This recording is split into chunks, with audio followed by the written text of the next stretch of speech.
Like,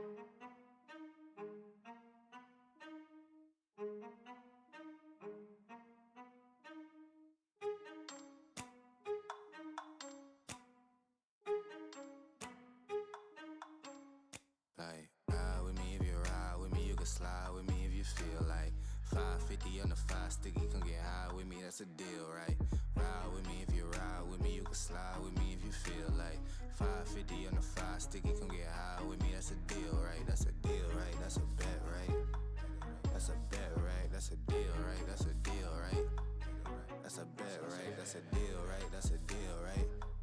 That's a bet, right? That's a deal, right? That's a deal, right?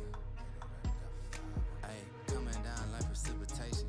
I ain't never met a limitation. Hater plotting my elimination. Gotta go to Google for the information. I'm a superstar, so I gotta shine. Top dollar be the bottom line. Bottom feeding niggas out of line. Turn your heart rate to a dotted line. Yeah, my zodiac probably dollar sign. Got the energy to win it, my nigga, I'm feeling great. Got a date with destiny, focusing on my fate. I don't give a fuck what you rapping, you been a fake. I'm everything that they ain't, it can't be, it won't be. Wanna see me fall, I can't go, I won't leave. Coming from the block with plain clothes and police. Straight up to the top with bankrolls and rollies. Ride with me if you ride with me, you can slide with me if you feel like 550 on the 5 sticky, come get high with me, that's a deal, right? Ride with me if you ride with me, you can slide with me if you feel like 550 on the 5 sticky, come get high with me, that's a deal, right? That's a deal, right? That's a bet, right? That's a bet, right? That's a deal, right? That's a deal, right? That's a bet, right? That's a deal, right? That's a deal, right? That's a bet, right? That's a deal, right? That's a deal, right? Ayy, 12 can't really stop shit, so I'm still pushing like a mosh pit. Ice dripping, think I'm hot shit. In the yellow bucket with the mop stick. I've been jugging jams like wholesale. Everything must go sell. Hitting bitches with the oh well. Need 100 million on the low scale. On my worst night, I'm the best nigga. Wouldn't mess with you, couldn't cap to him. Homie spotted me like 700, brought 1100 right back to him. If I can't do it, then it ain't real. I just make dollars, I don't make deals. I've been going hard in the paint, still blowing kush clouds till I can't feel like. Ride with me if you ride with me, you can slide with me if you feel like 550 on the 5 sticky, come get high with me, that's a deal, right? Ride with me if you ride with me, you can slide with me if you feel like 550 on the 5 sticky, come get high with me, that's a deal, right? That's a deal, right? That's a bet, right? That's a bet, right? That's a deal, right? That's a deal, right? That's a bet, right? That's a deal, right? That's a deal, right? That's a bet, right? That's a deal, right? That's a deal, right?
Welcome everyone to Titan Esports. It's the Divinity League, and we are in the first week of the playoffs of the summer split. I'm Caleb Pang. I'm joined with Young, and today we don't have our usual best of 3. We have a best of 5 to kick things off.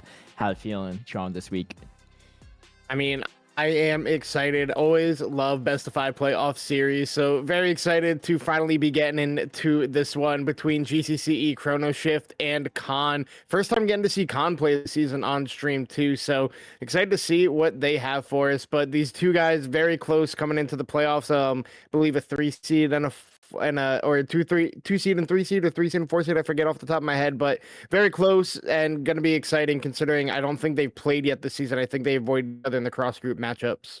That's right. And even though Chrono Shift is a 2 seed and Khan is a 3 seed, their records are actually identical because you got the Titan of Andromeda in Group B, which is the group that Khan's from. So obviously a lot of everyone else is going to be pushed down in comparison. GCCe Chrono Shift 4-3 this season with 9-7 in games record at a 56% win rate, and then Khan 4-3 as well, but 8-10 in games records, so 44% win rate. So it's actually pretty close, right? In series records, they are exactly the same. Game records, Chrono Shift a little bit better, but I think these two teams are going to be quite comparable. And because of that, we might go the distance. We're going to have a 5-game banger series, but we will see how that goes. This is, of course, a fearless style format as well. So any champion selected in the previous games will not be eligible for subsequent games. And of course, if we go to the 5-game series, then that's going to be a lot of bans. 50 champions in total by the end of it will be banned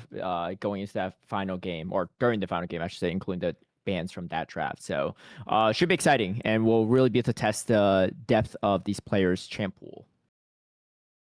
Yeah, and I mean, we're really going to be getting tested right off the bat for the side of GCCe Chrono Shift, playing with 2 subs and a role swap coming in this week. Only Jesus Juice and Frost are playing in their intended role as the starters, but John subbing in the top lane for Urameshi, Pangolin subbing in for technically Raziel, but Raziel is subbing in and playing support for Hex Z. So gonna have to see how they do while the side of Khan is playing with their intended roster. So we'll see how much the change in the roster, the substitutions in for the first round of playoffs really do affect the side of Chrono Shift going into this match.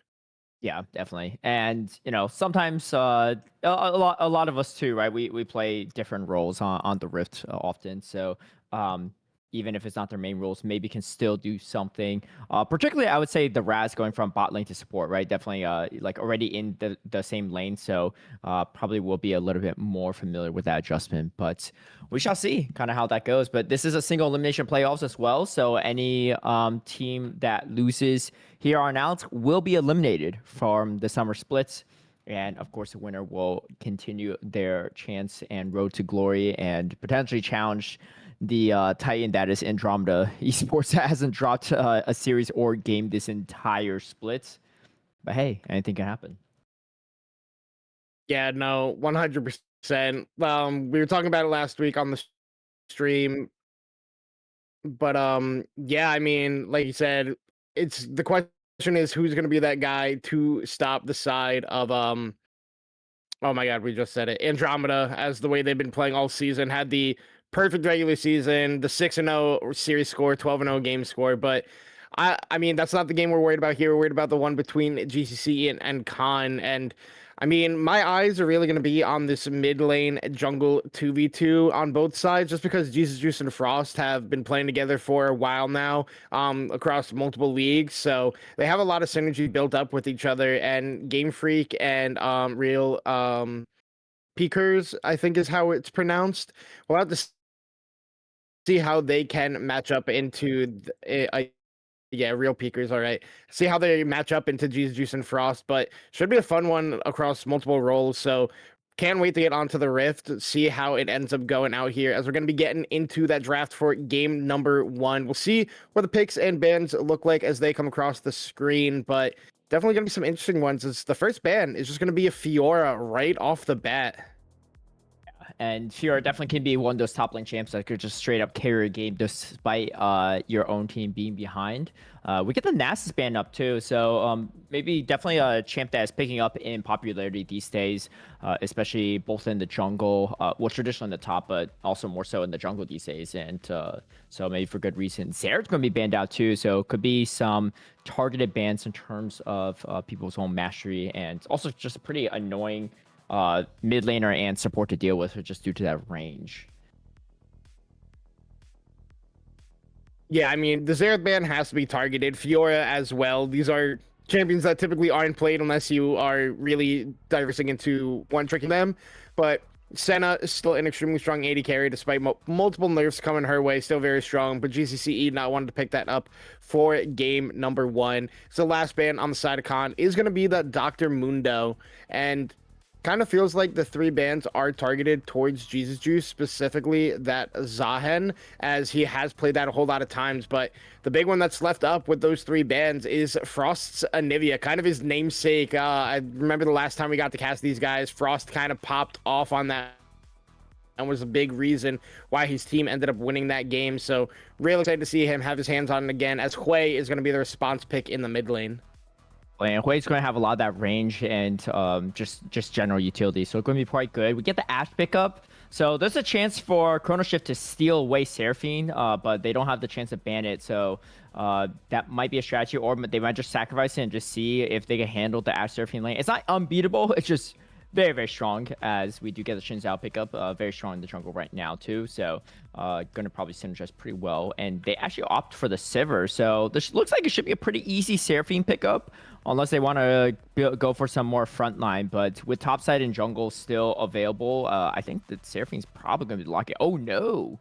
They actually go for the Wukong. Interesting. Going to prioritize that instead. Kind of surprising there from the side of Khan.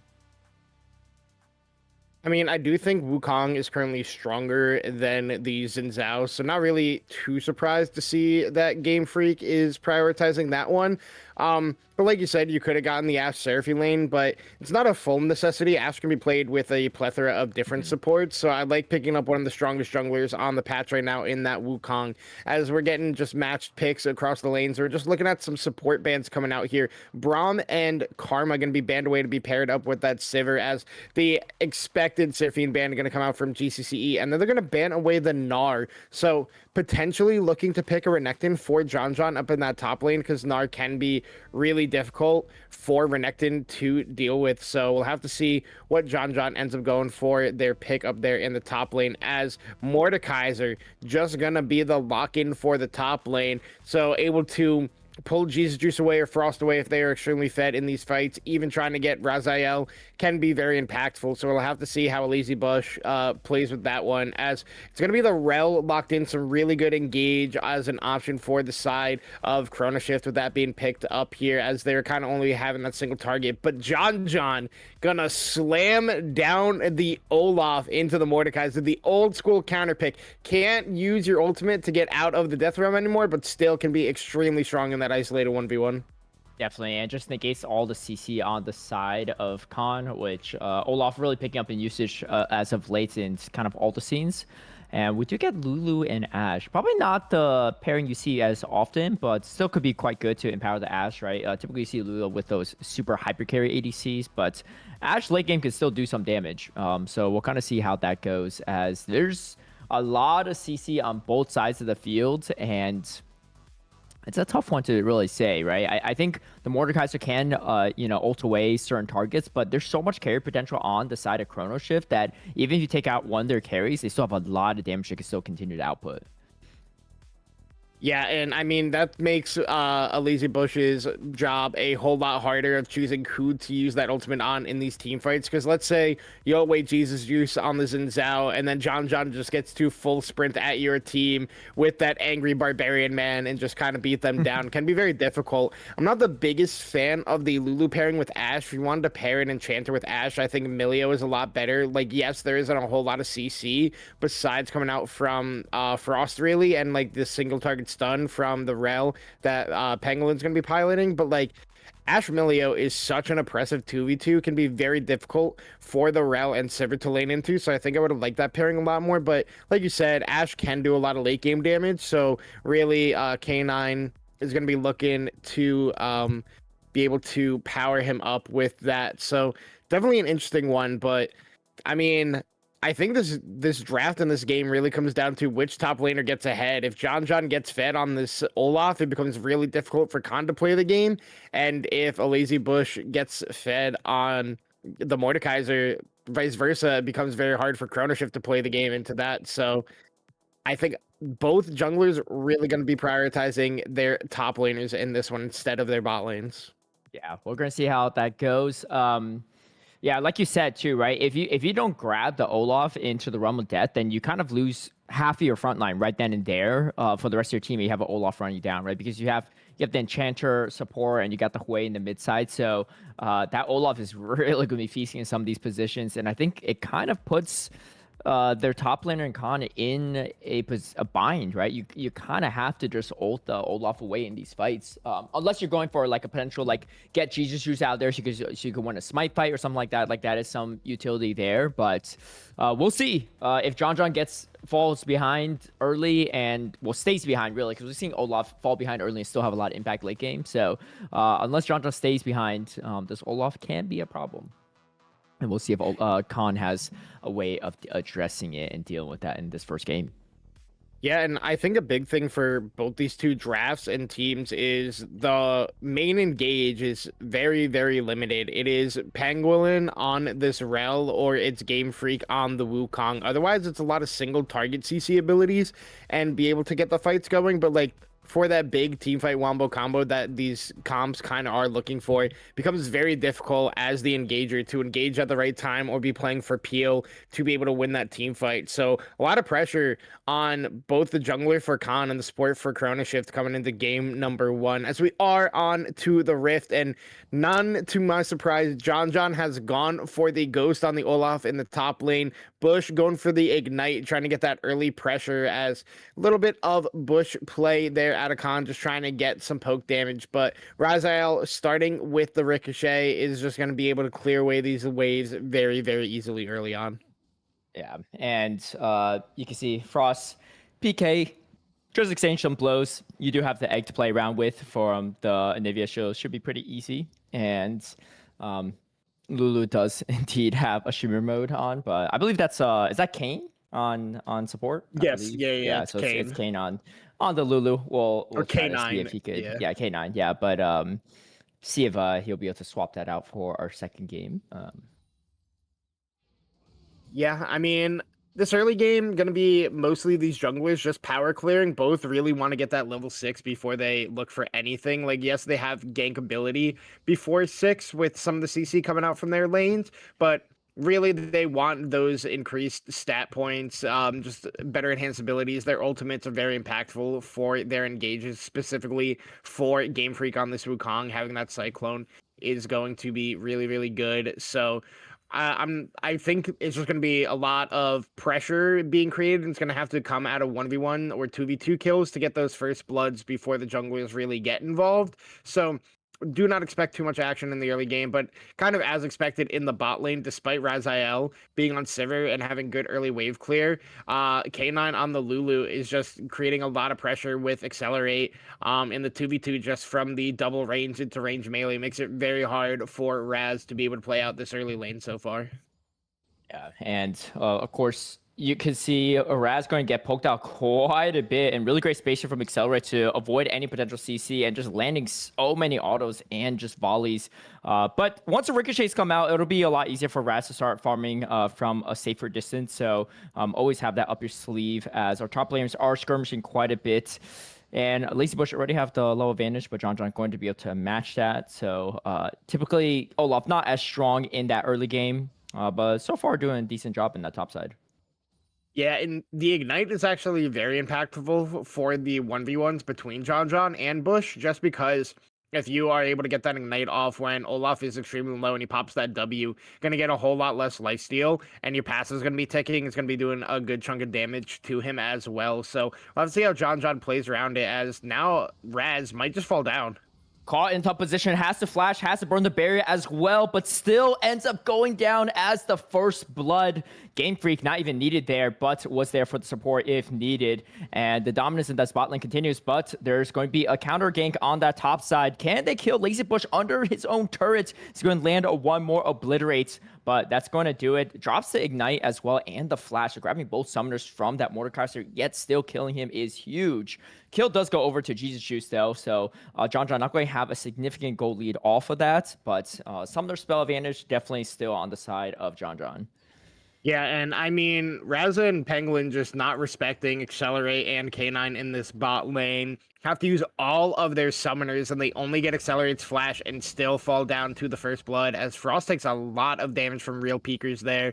But then in the top lane, Lazy Bush uses his flash, uses Ignite, can't even get the return kill, only gets the ghost. So just two winning plays on opposite sides of the map for both teams in that one, as Frost not having the best early lane here on the Anivia, but it's kind of to be expected. Anivia really isn't great in the early lane. She's much more better mid to late game with that wave clear and that AoE damage. So none to my surprise, Frost just down a bit of CS right now, but overall, like I said, junglers really don't get involved, specifically in the bot lane for Khan, but GCCe able to pick up that first kill in the top lane for his team. I've seen this man take over games many a times and might be looking to do that once again. Now John feeling comfortable here, has the low advantage, has the Ragnarok available, and Lazy Bush going to have to respect that and going to just farm under turret. I mean, Mordekaiser should still be in a good position once he hits level 6 as well, too. Can just grab him into Realm of Death, maybe walk close to turret and hug it, even if he can't go for the kill himself. But so far, a pretty close game, 1-1. You know, having more advantage on that top side for John is always nice, even if you don't have a Sivir with a high carry potential, and if even if she falls behind, that Olaf can definitely clean up in some of these positions too. So probably a trade that they're very welcome to have. Yeah, and Raziel just down a bit of CS in the lane and gold, but starting to even out the CS number, getting more points in the Ricochet or the Boomerang Blade, whichever one he goes to. But GCCe snuck in here. All right, and Lulu going to be engaged on. GCCe is going to be the one to pick up that kill. Accelerate is going to have to watch what he goes for, and I think the turret should be able to keep him alive. They chose not to dive it. I thought maybe they could have potentially gone for that, especially with full health bars on the side of Chrono Shift. But speaking of which, the action continues. Cyclone going to land. Spiraling Despair should be able to pop the egg before it hatches again, and Real PKers is going to be the one to pick up that kill. And so some back-to-back kills, responses all over the place from both junglers. Yeah, and I mean, just a little bit of disrespect there from Frost in that mid lane, just not respecting the timers. This is losing out significantly in these trades against real peekers as well. But in the bot lane, oh, wait, hold on. Ooh, Shattering Strike going to land. Accelerate is caught in tough position, not even level 6, can't stun anyone up. And that's going to be a kill going over to the Rel. A little bit unfortunate it doesn't go over to Raz, but at least he grabbed the kill. Shoved the wave. Still pretty good for the spot lane that started a little bit behind in the early stages, but caught back up after that one.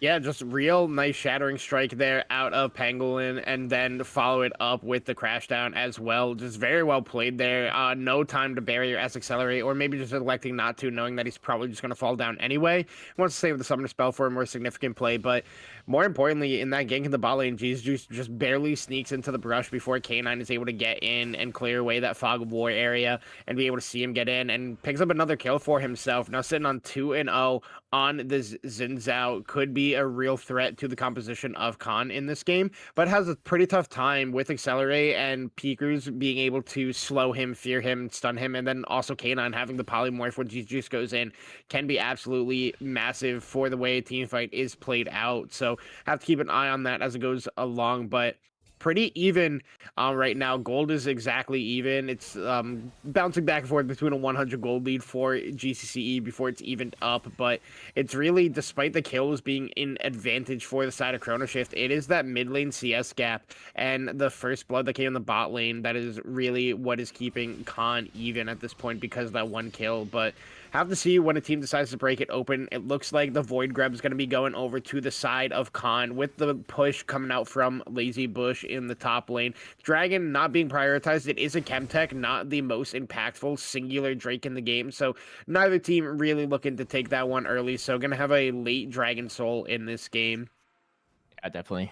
Noted to really, start stacking Drakes. I mean, I get scaling wise, I think it's probably slightly more favored towards Chrono Shift, but nothing too crazy, like an infinite stacker of sorts.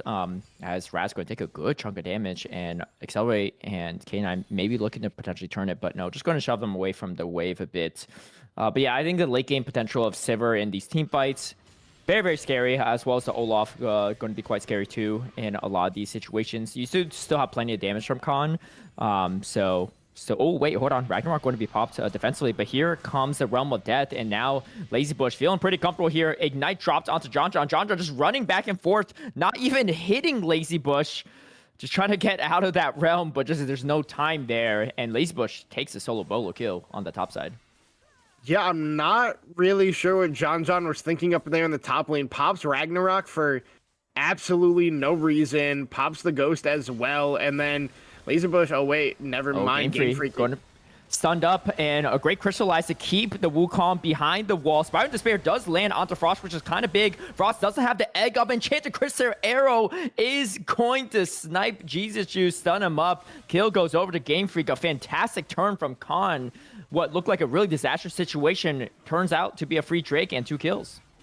Yeah, a really big pick. Looked like they caught on to Game Freak, and that's with him being down the fully completed item as well. Jesus is on that Sundered Sky already, but just able to get a lot of resistances, and then Frost and Jesus just not able to decide who's going to pick up that kill. It's being able to be turned around. Real Peekers coming over, assisting his jungler, is able to get rewarded for it as well by getting a kill, and then Accelerate with the cross-map Enchanted Crystal Arrow helps keep Game Freak alive. That turns into the Drake for the side of Khan, and now they're up about 2,000 gold just from the play in the top lane into the turnaround play right in front of the dragon. So starting to pull away early in the game is the side of Khan, but GCCe, they still have a strong late game composition, will be able to look for those late game team fights. But right now, despite Frost being on his Anivia, really suffering in the mid lane against Real Peekers. Definitely. We can see the completed Blackfire as well on the way, making this matchup even worse for the Nivea, not even having really the Rod even coming close to completed yet, opting for a Dark Seal and a Tear. So it's going to be a while before that Rod of Ages is completed for the Nivea, which means that this Hui is just going to have the time of day in this lane as long as possible. Yeah, and we'll have to see what the side of GCCe does to start to, even this game out, because mid lane not really going the way they want. Bot lane is probably the best role for them to play around just because it is relatively close right now. Like, Raz has a level advantage. We just saw him up a level as Flash out of K9. Real well played by Penguin once again, but Raz has a slight CS lead in the bot lane. The CS is even. He's down the item right now, but he's going to be getting that Essence Reaver relatively soon. So I would like to see Juice start playing for Raz, play for the Sivir, who can be that late game hyper carry that you need for this composition. But it's really hard to play around top lane now just because John had that one misplay. Also, the Ignite is so impactful in the matchup. It makes it difficult, but now K9's going to be caught with no flash.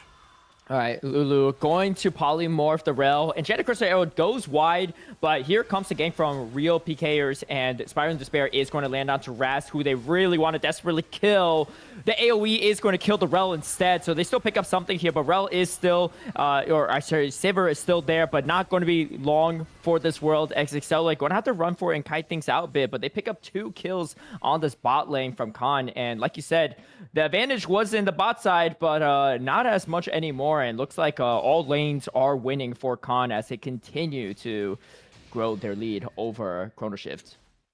Yeah, I mean, Penguin thought they had the pick onto K9, but the pick was actually on the side of Khan. Game Freak and Real Peekers just able to get that rotation down to the bot lane, and able to make the play work. And then Raz, who was out of the play, walks back in to try to auto attack and assist Juice and Frost, and then just gets himself auto attacked to death by Accelerate. So just like misplays across the board from all points of Chrono Shift in this first game. And now it's going to be even harder to come back into this game because now John not going to be the most impactful in this game. He's starting to lose that 1v1 more and more. Raz isn't ahead. Hold on, they're going to look for a play now.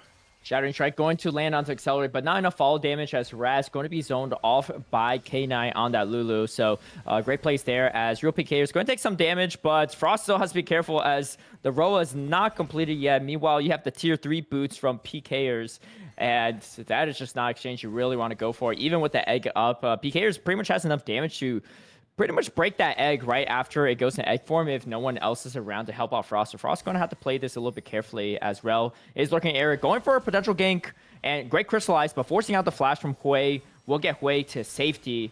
But that is going to be, Thriving Spare landing onto the Rel, and Pangolin going to take a good chunk of damage, but still able to get out of that, no problem. Frost, again, pushing a tough position, and Real PK is just handling this 1v2 pretty easily, and now Game Freak is in the area, and they're going to just continue to push the advantage in this mid lane. Yeah, despite BKers being the one to be ganked there, almost wins out in the 1v2, almost gets the egg out of Frost, almost gets the kill onto Pangolin as well, and forces both of them away from him. So now John and Bush are going to fight up in the top lane, but once again... All right, Ragnarok going to be popped, but Lazy Bush is just way too strong. Riftmaker is built up as well, and it's just not been a good time for this Olaf, despite the Stridebreaker being completed. Lazy Bush feeling really good about this one ever since that first gank, right? And that was really the only chance that John really looked to have a chance of taking out that Mordekaiser. And I think the real question for Chrono Shift is, what do they do, right? I mean, this game's not over, but it is looking pretty dire as the second Drake is spawned. And looks like Khan is going to try to secure this up. I don't really think Chrono Shift can even go for a contest. Maybe a potential steal from Jesus Juice, but this is only the second Drake for Khan, so probably not even worth dying over it, as they do posture for a potential contest. Maybe they just want to try to go for a pick, as Roa is completed for Frost.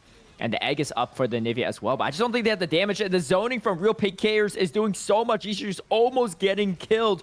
I mean, he's 3 levels down against the Hui. There's just not enough damage from the side of Chrono Shift. Not enough health to contest. Enchanted Crystal Arrow does go wide. And Frost able to juke that a bit. But that's going to be another Drake for Khan. And it is indeed going to be a Hextech Soul this game. So if things didn't look great, Hextech Soul for Khan would make things look even worse, if you're a fan of Chrono Shift. Yeah, and I mean, wait, hold on. It's just going to be Frost getting the solo bolo in the mid lane, comes online with the Rod of Ages and gets his revenge. And I was going to say the play has to be play for Raz on the Sivir. He can still be your late game carry, but Frost gonna breathe some life back into Chrono Shift, being like, guys, don't worry. I've spiked. I can win mid lane now. No need to worry. So Nivea can become a problem in this game, but I still think playing for Raz on this Sivir might be the best option and path into winning this game for the side of Chrono Shift, as John's just going to get beat up again. Yeah, Death Scrap is going to land as well. Ragnarok going to be popped. Jesus Juice is in the area, but Lazy Bush flashing forward actually pulls Jesus Juice into the realm of death. Now has to come out of it and fight this 1v2. Can he do it? I think he probably should have gone for the Olaf first so that he doesn't have to face this 1v2 after the fact. But another shutdown going over the side of Chrono Shift, and now they've really turned things around. I mean, I guess this is what they needed, right? Jesus might be behind on levels compared to Game Freak and the solo laners of Khan, but he is still 3-1 and has the Sunder Sky completed, and that shutdown will get him closer and closer to that second item. Yeah, and I mean, like you said, maybe Lazy Bush should have used that Realm of Death on John, but he couldn't because John was still CC immune thanks to the Ragnarok, was not able to pull him in. So he went for the play onto Jesus Juice, burns the flash to try to get the kill, but a nice use of that Crescent Guard knocks him away because he was unmarked, which buys Jesus Juice all the time he needs to stay alive in the Realm of Death. And then John just waiting on top of the Mordekaiser when he comes out, and then they're just able to pick up the kill. They both did get relatively low, so it was close, but it just did not matter at the end of the day. But now Rift Herald is spawned on the top side. You have no ult for Jesus Juice, you have no ult for John, but they're still going to look to contest this one. Yeah, it could be a pretty good timer for the side of Con to fight this. I mean, they're still strong. They still have a low advantage. Meanwhile, the two bot laners are skirmishing it out of it, and that shutdown will not go over to Raz. As meanwhile, the fight continues. Lulu going to be the first to drop. It's going to be Pangolin that picks that up. Cyclone doing so much disruption over here, and Frost trying to dish out as much damage as possible, but the rail goes down as well, and this should spell disaster for Chrono Shift, and they're just looking for the chase as well now that the Rift Herald has been completed up. Real PKers just on the chase. Frost still has the egg. Crystallight's going to be used, but the Wukong's going to dash through it. And just sidestepping all these skills is pretty massive. And do they actually get out of this? I think they might. Wow, what an escape from Frost. But they still lose 3 members at the end of the day. 1 in that bot lane 1v1 and 2 at that Rift Herald. So even though there were 2 big shutdowns that did go over the side of Chrono Shift, things are continuing to still snowball for Con as they are approaching a 5k gold lead. And with this Rift Herald crashing onto this inner turret on the top side, that gold lead is going to grow even more. Yeah, and I mean, Raz went for the 1v1 in the bot lane. He's the first to pop barrier, and that's how you end up losing the 1v1 as an AD carry. It typically is the first one to pop barrier. Ends up losing for the most part if you both have it, so ends up falling down there. Pangolin is the one to pick up the kill onto Lulu, but then just no damage to get up to kill the rest of the members. Can't kill Lazy Bush or Game Freak or real PKers and have to run for the hills. Luckily, GCCe and Frost escape, but the whole time, Lazy Bush finished off the Rift Herald, gets the top lane turret, gets the charge into the mid lane or the top lane outer or inner turret, and in the meantime, Accelerate, after winning the 1v1, picks up the bot lane turret as well. So just a lot of gold quickly injected into the side of Con. You see they have about a 5k gold lead now, so feeling good at this point in the mid game, can start transitioning their vision to this top side of the map around the Baron and start to threaten whenever they have the opportunity to, which makes it really hard for GCCe and the side of Chrono Shift to be playing towards that bot lane where Frost is right now. And we're seeing a lot of important 2-item spikes for pretty much all the members of Con. And this means that their next fight is going to definitely heavily favor them as they're looking to grab the 3rd Drake. Going to be the Hextech Drake. Oh, and great Shattering Strike to stun up 2 members, but here comes a Cyclone. I think Penguin's just going to try to give up his life to buy some space for the rest of the team as GCCe is in there deep. It has to pop the press guard as well, but I don't know if there's enough damage. Actually, no, they are taking out multiple members. It's kind of a cluster in this one as GCCe is still sustaining through it all. Lazy Bush finally takes it out, and here comes the Ragnarok. You can see John trying to get something out of this and just goes for Accelerate, gets the shutdown. That is pretty massive for John. John might have to give his life for this as 3 members are chasing him down. And even though he is strong on this Olaf, I don't think they're that strong. And going to get the full ace for Con. A shutdown is a little bit of a consolation prize, and losing the Lulu on top of it. But that's a 3rd Drake. That's a full ace. And that's a massive goal lead for Con. Yeah, it's just the mid jungle of Con being superior here in game 1. Game Freak and Real PK is just going absolutely ballistic in this one. Game Freak still not yet to fall down. Real PK is being the real damage dealer for the side of Con. Like, yes, John gets the kill onto Accelerate, but I think you got to try to chase down the Hui in that one. He doesn't have flash. You can get the slow with the Q on him and try to chase him down, but I think at the end of the day, even if John did pick up a kill onto whoever it was inevitably going to have to trade his life for it. So it was expected for him to go down in a 1-for-1 fashion for himself. But overall, Con, these team fights just feel a lot cleaner and a lot more controlled for them. Like, Accelerate got extremely low, but the wild growth from K9 came out, kept him alive just long enough before John gets in and is pretty impactful. And the whole time, Real PK is just untouched in these team fights, just dishing out that long range artillery damage, making it hard for anybody on the side of Chrono Shift to really get the correct approach, the correct route into these team fights. So Con just going to have to keep doing more of that, while Chrono Shift going to have to figure out how to get themselves back into this game. You can go down 1-0 because it is a best of 3 playoff series, but you would love to get that first win on the board and be the ones in control of the match. Right, Pangolin going to get caught a bit. Should be able to get out there, no problem. I mean, it was just like a kind of a curious fight, right? Because we were talking about it right before. They had the item spikes. They had the 2 item spikes for all members of Con, but that wasn't the case for Chrono Shift. I don't even know if Frost had his 2nd item yet going into that fight or not. But unless they had a numbers advantage, that was just going to be a disastrous fight for the side of Chrono Shift, no matter how they split it. Especially with GCCe being, 2-3 levels behind of Game Freak at that time too. Did the same quite a bit and stayed alive much longer than I anticipated on the Xin Zhao. But speaking of which, who's not staying alive is going to be Raz, as he is going to have arrows in his backs under his turret. Enchanted Crystal Arrow doesn't land, and they're going to do a good chunk of damage back to Game Freak, but Game Freak should be able to hang on to this. They really want this mid lane turret to open up the map as much as possible, and Game Freak still has the Cyclone up, but going to have to be careful with all the CC. Meanwhile, Lazy Bush trying to go for a flank, and the Spiral Despair is going to be a thing to clean up the Anivia, and now they are able to get this first turret in the mid lane. They're looking for some more, and they might be able to get it as they're stopping the backs from GCCe. John is in the area. This could be a pretty good angle for Olaf if he was fed, but he's not nearly as fed, and he's going to have to play this a little bit safer, seeing his teammates go for the recall. And again, more things going in favor of Khan as they're closing in on a 10k gold lead already in under 25 minutes. Yeah, I think for the side of Chrono Shift, you just kind of have to accept this game as it is. Just so a lot of misplays on your half, and then just look to rebound in the second game. Like, still obviously play for the comeback, but like don't take it too heavily if you do end up losing. But like you said, for that third dragon, the 2-item spikes are coming out for Khan. They weren't there for the side of Chrono Shift, but a big thing to remember, this is E4 cap. They're going to fight over every objective, even if they're down right. 12k gold and 3 fully completed items. They're like, hey, if we win the 50-50, we have an avenue back to this game, so we at least got to go for it. When you'd see a lot of like high reload teams and stuff like that, just be like, hey, give this one up. It's not soul. 2, we can get more gold, we can get more items, probably break a turret, get a bounty that way, and, find an avenue back into this game, but not what's going to be happening here. So expect another team fight in the next minute and 30 seconds when that soul does spawn onto the rift. Baron still not being looked at by the side of Khan. I think they can do it, but now Accelerate could be caught here.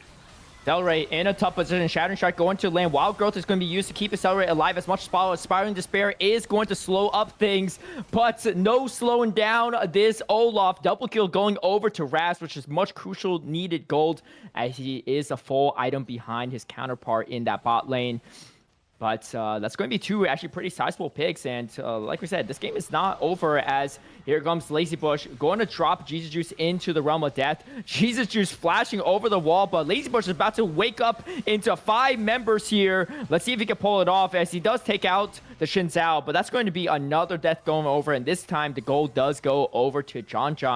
Probably well worth it over exchange there, because Chrono Shift don't have much to lose, right? They just have more to gain in these fights.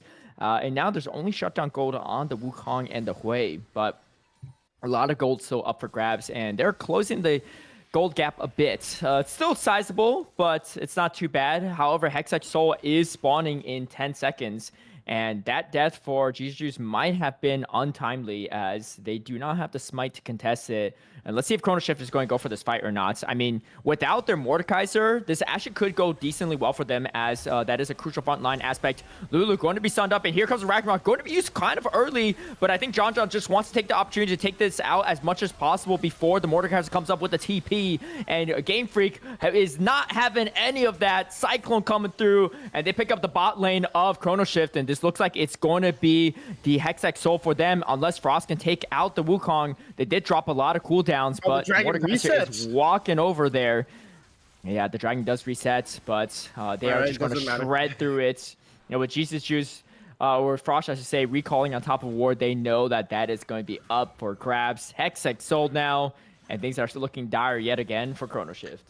Yeah, and you said it perfectly, Caleb. I was going to mention GCCe dying in that top lane play for the kill onto a Lazy Bush was way bigger than you would expect it to be, because he dies right before the dragon spawns, is not on the map to help contest it. Like, yes, they got the double kill for Raz in the mid lane. They're able to pick up the kill onto Mordekaiser, but because GCCe is the one to fall down, it means the Drake is basically uncontested. You saw the side of Chrono Shift try to go for it. I agree. John went in way too early with the Ghosted Ragnarok. He gets absolutely shredded. And when he's in the Ragnarok, he wasn't even auto-attacking Game Freak. He kind of hit him twice and then just like ran around in a circle. But now Frost doing some good damage onto a Lazy Bush, but gets pulled into the Death Realm.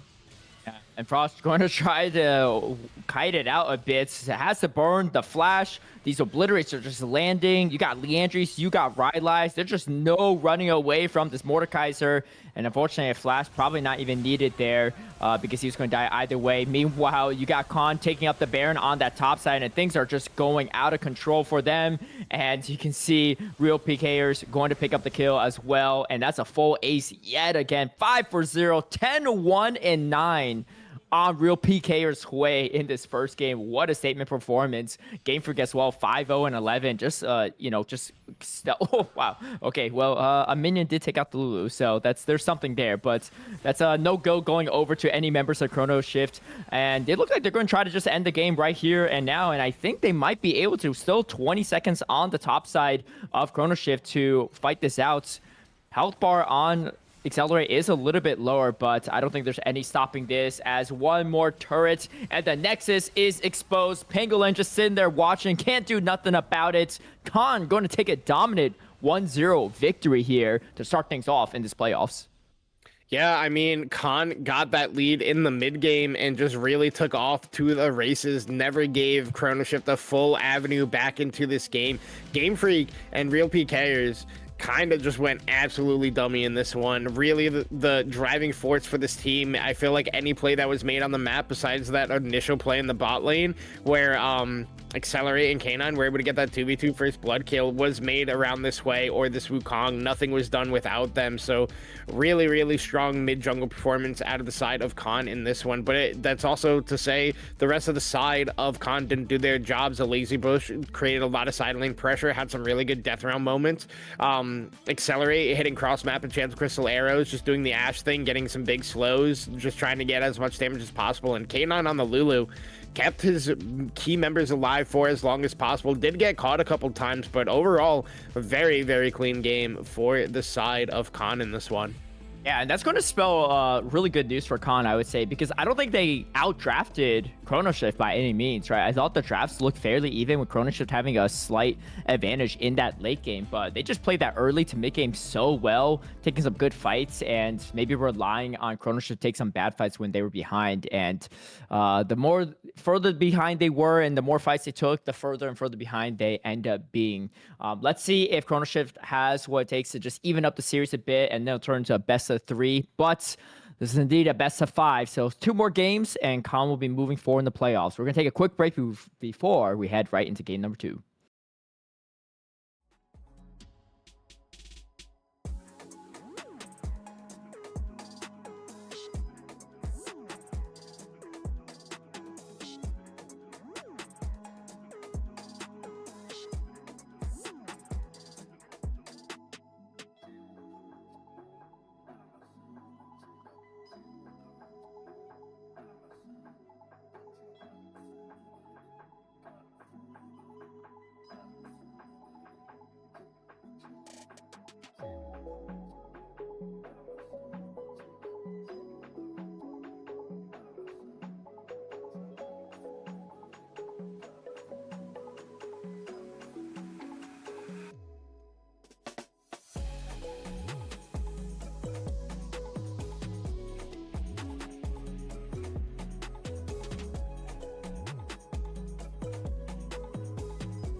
Welcome back, everyone, to Titan Esports Divinity League week one, I should say, of the playoffs for summer splits. And we already had a fantastic game between Khan and GCCe Chrono Shift. Khan taking a very strong, dominant opening game against Chrono Shift. I'm Kale Pang. I'm joined with Chong. And Chong, what did Chrono Shift have to do to come back into the series? I think don't let John play carry picks. Like, no offense to him, he's probably a really good player, but like, also you got to remember, I know John as a support main. He's playing role swap into top lane in a playoff series. Just play tanks, dude. Play Malphite, play Sion, play Ornn, play Cho'Gath. Just be that engage button for your team. Let Jesus Juice, let Frost be those carries. Raziel be the carry. Pangolin had some good moments on the rel, but being that solo engage and how much damage was coming out from that con comp made it very difficult for the rest of Chrono Shift to play the game. For the side of Con, man, Game Freak and Real Peakers, just have them be your carries. They went absolutely ballistic in that first game. But I think for the side of Chrono Shift, just go simpler with the draft. They've played drafts like that one in game number one before with their full 5-man roster, where I think they're able to play it a little bit better just because of the comfort of the players in those specific roles might be different. So I think just go for a much more simple draft. Go for a traditional 80 carry is the carry, mid laner number 2, jungler has that dynamic to be the carry or that tertiary carry, while you have engage in your top and your support, and then just go from there. And it'll probably be a lot easier and a lot simpler for them to play, and can be a easier path to victory in game number 2 than it was in game 1. Yeah, definitely. Especially great point too about John maybe playing on some front line, some engage. And that way you could actually dump a lot of your jungler resources into the mid lane and bot lane, right? I mean, Frost, no stranger to the Divinity scene, has made at least one finals, I believe, in a playoffs before, and GCCe as well. So, I think providing Frost with some more resources can go a long way, as well as Raz. Because GCCe spent a lot of time on the top lane. I remember at least two distinct ganks where they successfully did kill off a lazy bush, but unfortunately, it was not enough to help John accelerate and hard carry that game, despite those ganks. So, meanwhile, you saw Game Freak gank the bot lane much more on the opposing side and just allow accelerate to, for lack of better terms, accelerate further into that game state and make it pretty hard for even Raz to have a chance, even with the potential late game Sivir pickup. So we'll see how Chrono Shift adjusts for the second game. But like I said earlier, this is a fearless draft format. So 10 champions already out of the pool going into game number 2. And if you didn't enjoy seeing Hui, if you're on the side of Chrono Shift, at least you don't have to see real PKers Hui again a second or third time. Yeah, and before we get into this draft, I do want to apologize to Kane, the support for Khan. Because you had stream mode on and I read your name one time before coming in here, I thought it was Kane9 because I'm dyslexic. And we get out of game and Caleb was like, "Isn't his name Kane?" And I'm like, it might be. I might have just read it completely wrong, and I did. So that's my bad on that one, that we called you K9 for all of game 1, but it's going to be fixed up for game number 2. But for the side of Khan, like you said, yeah, they don't have the Hui, but who knows? The Xerath was banned by Chrono Shift for a reason. Maybe he has another artillery style champion. Maybe he can pull out the Vel'Koz, something like that in the mid lane, and still be able to do the same thing, just on a different champion. So gonna have to see how Khan drafts for this game number 2. I think Game Freak playing another like carry style jungler, maybe he gets on the Vi this game, or the Zahan himself could help take over the game again like he did in game number 1. So we'll have to see how both sides adjust these drafts here for game number 2. As we're getting into it, it's going to be a side swap. Chrono Shift electing to go on to the red side for the second game. So Khan going to have that first pick, and we'll see what they prioritize. As the Nasus ban is going to stick around. Yeah, and probably for good reason as well too. Not going to let GCCe scale on that option if can be avoided.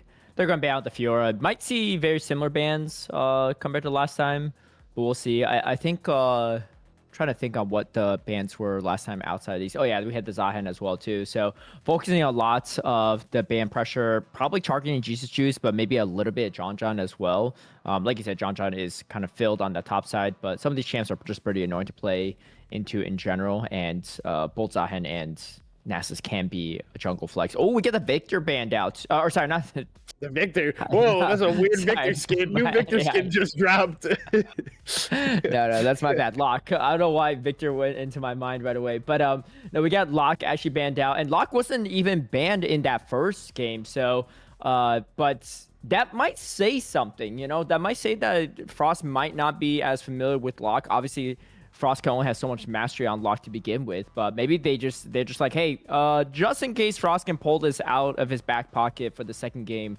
let's ban that out. Or maybe GCCe even too, right? I mean, Locke sometimes can be in that jungle side. As we get the Syndra pickup, and then going to be Caitlyn on this bottom side. Could be a Caitlyn Bard is an option, but there's a lot of things that you could pair Caitlyn with. Karma, maybe even Lux. So let's kind of see what Penguin's going to go for. And it's going to be the Karma. So Caitlyn Karma, very, very strong lane. And we're going to round that out for Chrono Shift to start things off as likely going to be Syndra mid, but we've been seeing a lot of Syndra bot on the pro scene. I think a lot of our players in Divinity might not have that up their sleeve yet, and it is going to be Jinx. So no Syndra bots. It's going to be that Syndra in the mid lane, Jinx in that bot lane. Thank God, because I am a notorious mage bot hater. So happy to see that one. Also happy to see the Karma paired up with the Caitlyn, as you mentioned Bard, but I don't know Pangolin enough to flame him too hard if he does pick the Bard and not have a great game. But the Seraphine that was banned away in game number 1 going to be picked up here by Kane in game number 2. As GCCe is going to go on to the Jarvan, the 4th, probably the 3rd best jungler on the patch right now. I feel like we've been saying this for like the last 2 years, that the top 3 junglers are Zinza, Wukong, and Jarvan, just in a rotating Yeah. three rotations around of who is the best one at all times. But I'm going to get the 3rd one for this current patch, as they're going to ban away Shyvana and Poppy as well. Ari going to be banned away from Frost here because it is going to be real PKers on that Syndra. Mundo going to be banned away. So a couple of bans still sticking around. The Mundo was banned in the first phase by Khan in game number 1. The Senna that was banned away by Chrono Shift still completely untouched in this one. But Gnar still not going to be available, as Sion is going to be the lock-in. So putting John on that tank duty, like I said, might be a key to victory. But now the engage onus in this one is on John hitting that ultimate or a big knockup, or it's on GCCe getting a big multi-man flag and drag into the Cataclysm. While it looks like Lazy Bush has the same idea. Just going to pick tank for his team. Going to be picking in the Ornn here. So going to be giving out the ornaments. The Vi that I mentioned for Game Freak to potentially get on, going to be locked in here. So teams slightly taking my advice in this one, so we'll have to see how it works out for both sides, as we're going to get Frost on that counter pick, and it is going to be the Mel Medarda in the mid lane for him. Unless, who knows, maybe Frost is playing that Caitlyn and we get a mage bot in this game, and it's real PKers on the Jinx mid. It's old school season 1 double mage bots with 80 carries mid. Yeah, that I don't see a lot of Jinx mids even back then, but that is not going to be the case for this second game, as indeed it is going to be that Mel in the mid lane, Syndra in the mid lane as well. You know, you're saying that you're a mage bot lane hater. Funny enough, I hate mage I'm a mage bot lane enjoyer. So I hate quite the mage bots dichotomy. so much. Hey, I just said Emerald for the first time with ASO bot. You know, that's all. It's also funny that I hate mage bot because I play Bard. So it's like, oh, you should roam around the map more. And it's like I don't want to roam that much. It requires too much brain power. Let me just go back to bot lane and stop in solo queue. But like, yeah, I mean, I just hate mage bot. It is so not fun to play against. I don't like playing with it. I just do not enjoy it personally. I'm like, not for me. Just pick an 80 carry. I will get you fed, and we will just win the game. We don't need to be doing this scaling mage bot shenanigans with teleport and everything like that. And I'm like, I don't even know what's the point payers with these champions anymore. I'm like, do I pick Leona half the time? Probably. Yeah. But it's also like, it's just front line can go a long way. But personally, not a fan. Not a fan. we have yet to see any mage bots in this playoff series, so that might continue that way. But we'll see, as the league meta is shifting a little bit in that favor. But anyway, John on the Scion should be a pretty strong pick just for engage purpose as well, and could just frontline much better for the team compared to Olaf. And then Ornn, decent frontline engage champion in its own right. I'm actually not really sure if either top lane are really going to be able to kill each other in this top side, unless one really oversteps and gets greedy, or gets help from jungler side of things. And we'll see. I do like this Vi pickup quite a bit. You have a lot of engage potential, although, you know, you can ult the Caitlyn, but if the Caitlyn puts a trap right underneath her, then you could get away from that pretty easy. So let's see if they are going to be able to do that. Let's see if Raz is able to pull that off here as we head into game number 2. And it is indeed Kane on that Seraphine this time around. Same members all across the board, no subs here or there. This time around, Chrono Shift going to be on that red side. Are my eyes deceiving me, or did GCCe go Guardian Jarvan the 4th? Yeah, I see that too. Now, I don't play a lot of Jarvan myself, but this might be the first time I've seen a Guardian J4, personally speaking. So, not sure if that's intentional or not, but they are just going to play it out, as we can see some early poke from both sides here. Sorry, I'm looking into Jarvan builds now because I'm extremely curious about It's normally Conqueror. I'm just very, very shocked right now about this one. We'll have to see how Jesus does it, as Penguin going to take a lot of poke damage from Kane and Accelerate down here in the bot lane. Going to have to chug potion already. Top laners both going with the grasp, just going to be slapping each other around a whole bunch in that one. But that's to be expected. I do think the engage options for Khan are a lot better in this game. Like you said already, Game Freak has the engage option with the Vi going on to Raz. You can follow that up with that Encore over top with the Ornhorn as well, making it very difficult for Chrono Shift to play out a team fight. So we'll have to see how good the engage can be for the side of Khan in this one. While Chrono Shift kind of struggling with the engage options again, it's really just John and Jesus Juice in this one. Yeah, definitely. Sorry, my screen actually blanked out for a bit, so I'm trying to fix that up, but I can't really see what's going on, so I'm gonna rely on you for a quick second. I got you, no problem. Fix this. Yeah, I did get some information on Jarvan Guardian. It has Jarvan on this patch already has we'll just go 73,500 games. Guardian Jarvan has been picked in 3 games in E4 Plus on this patch, and it has a 33% win rate. It is 1 in 3. So hold on, Jesus Juice the one mid lane. Gonna have to flash away here from Game Freak. A nice stun there out of real PKers, but Frost gonna be able to survive. Gets the flash out of Game Freak as well, but takes a lot of harassment in the end for that one. All right, my one of my monitors have gone down, but that's why we have 2 spare ones. As John going to land a Decimating Smash, but Lazy Bush going to get some damage back over to that one. Guardian Jesus Juice, though, we'll see if he could change the narrative for the Guardian enjoyers of J4. Yeah, I genuinely don't understand it in this game. Like, I don't know. We're gonna have to see if it works. Like, if it works, he's a genius. If it doesn't, he can blame runes. Who knows? Gonna get contested here on the Scuttle. Didn't have Smite, so Game Freak actually able to pick it up. Yeah, and Real PKers is going to be here to help. Jesus Juice goes back in, should get the first blood, does get the first blood on the Guardian J4. And now Real PKers going to have to run for it. Should be able to get out there, no problem. Pangolin there for some additional assistance if need be. All right, apparently Guardian J4 deals more damage than Conqueror Vi in the early game, but it is expected. He does get to shred the armor with that empowered auto attack. It does have the attack speed from the flag.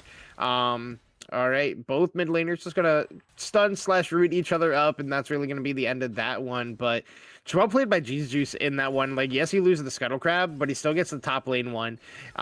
Gets a kill out of it as well. So gonna be going pretty quickly in this one. Probably gonna be building into the Sundered Sky or Black Cleaver first item. We'll see which one he goes for. I don't expect him to go too crazy with the build unless he's gonna bust out like a Guardian and Knight's Vow somewhere, but I think it's just gonna be a standard drive-in build with the Guardian as his option. So we'll have to keep our eyes on that one a little bit more as he does get to those first items. But as of now, it looks just gonna be standard. Yeah, and this bot lane going pretty much as you expected, able to shove the wave a bit if you're on the side of Chrono Shift, but Accelerate staying in the CS game there, pretty even. And I mean, Seraphine is a great support to kind of, keep even with the range of the Caitlyn Karma combination. So not too bad, nothing too lost there in general. And PK is going to take a good chunk of damage, but Frost not going to be able to land that root. Top lane just skirmishing a bit here. So this game off to a little bit slower of a start, but for the most part, fairly even across the board, which is definitely a good sign if you're Chrono Shift fans, because they definitely need to clean things up a bit going into the second game. Yeah, Frost gonna hover his bot side, knowing that Jesus Juice is there.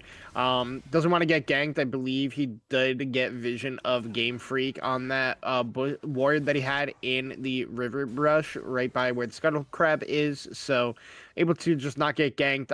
He did have kill potential if he had 6 onto Real PKers at the time that they went for that exchange, but doesn't take it over until Real PKers does get that recall off. So not going to be punished in that one, but could see a lot of potential around the mid lane just because both mid laners do not have flash right now. But more importantly, we're going to get an early first strike as Lazybush going for it in the top lane. Oh, misses the second part of that ultimate. However, John is still quite low on health. Might be able to walk it off, though. Let's see if a Syrian charge is going to land. No, not going to be the case. So John getting a little bit lucky there with a misplay from Lazy Bush, not able to land the second part of the Call of the Forge God, and does able to walk it off. Yeah, I think if that second part of the Forge God does hit, it is just a kill on the John because that'll be double brittle passive stacked up because you can stack it on the W and the ultimate and then get a big empowered auto attack. But now Frost might just be dead in the mid lane. All right, Frost trying to get out there, but I don't think that's going to be possible. It doesn't land the root up onto real PKers either, but even if that was the case, not going to save his life as Game Freak. Going to pick up the kill. Going to even up the kills at least from between the jungler side of things. So 1-1, gold essentially even across the board as well.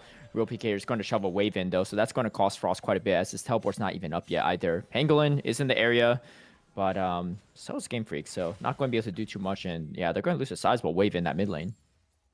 I think that was also really well played by real PKers there. Doesn't use the unleashed power just because Frost was holding the rebuttal. So if he did use it, he wouldn't even get the kill and he would have just been hit with his own balls back to his face. So is willing to give over the kill to Game Freak, and that one is fine with just the assist gold as just well played on the flash timer. Frost didn't have it yet. GCCe was on his Gromp at the meantime, so just not able to get to the mid lane to assist his mid laner. And like you said, Frost does lose a big mid lane wave for it, but it's still up a small CS margin as the wave is going to be picked up under his turret by real PKs to try to even that one out as much as possible. But yeah, gold slightly advantageous to the side of Chrono Shift because of the first blood.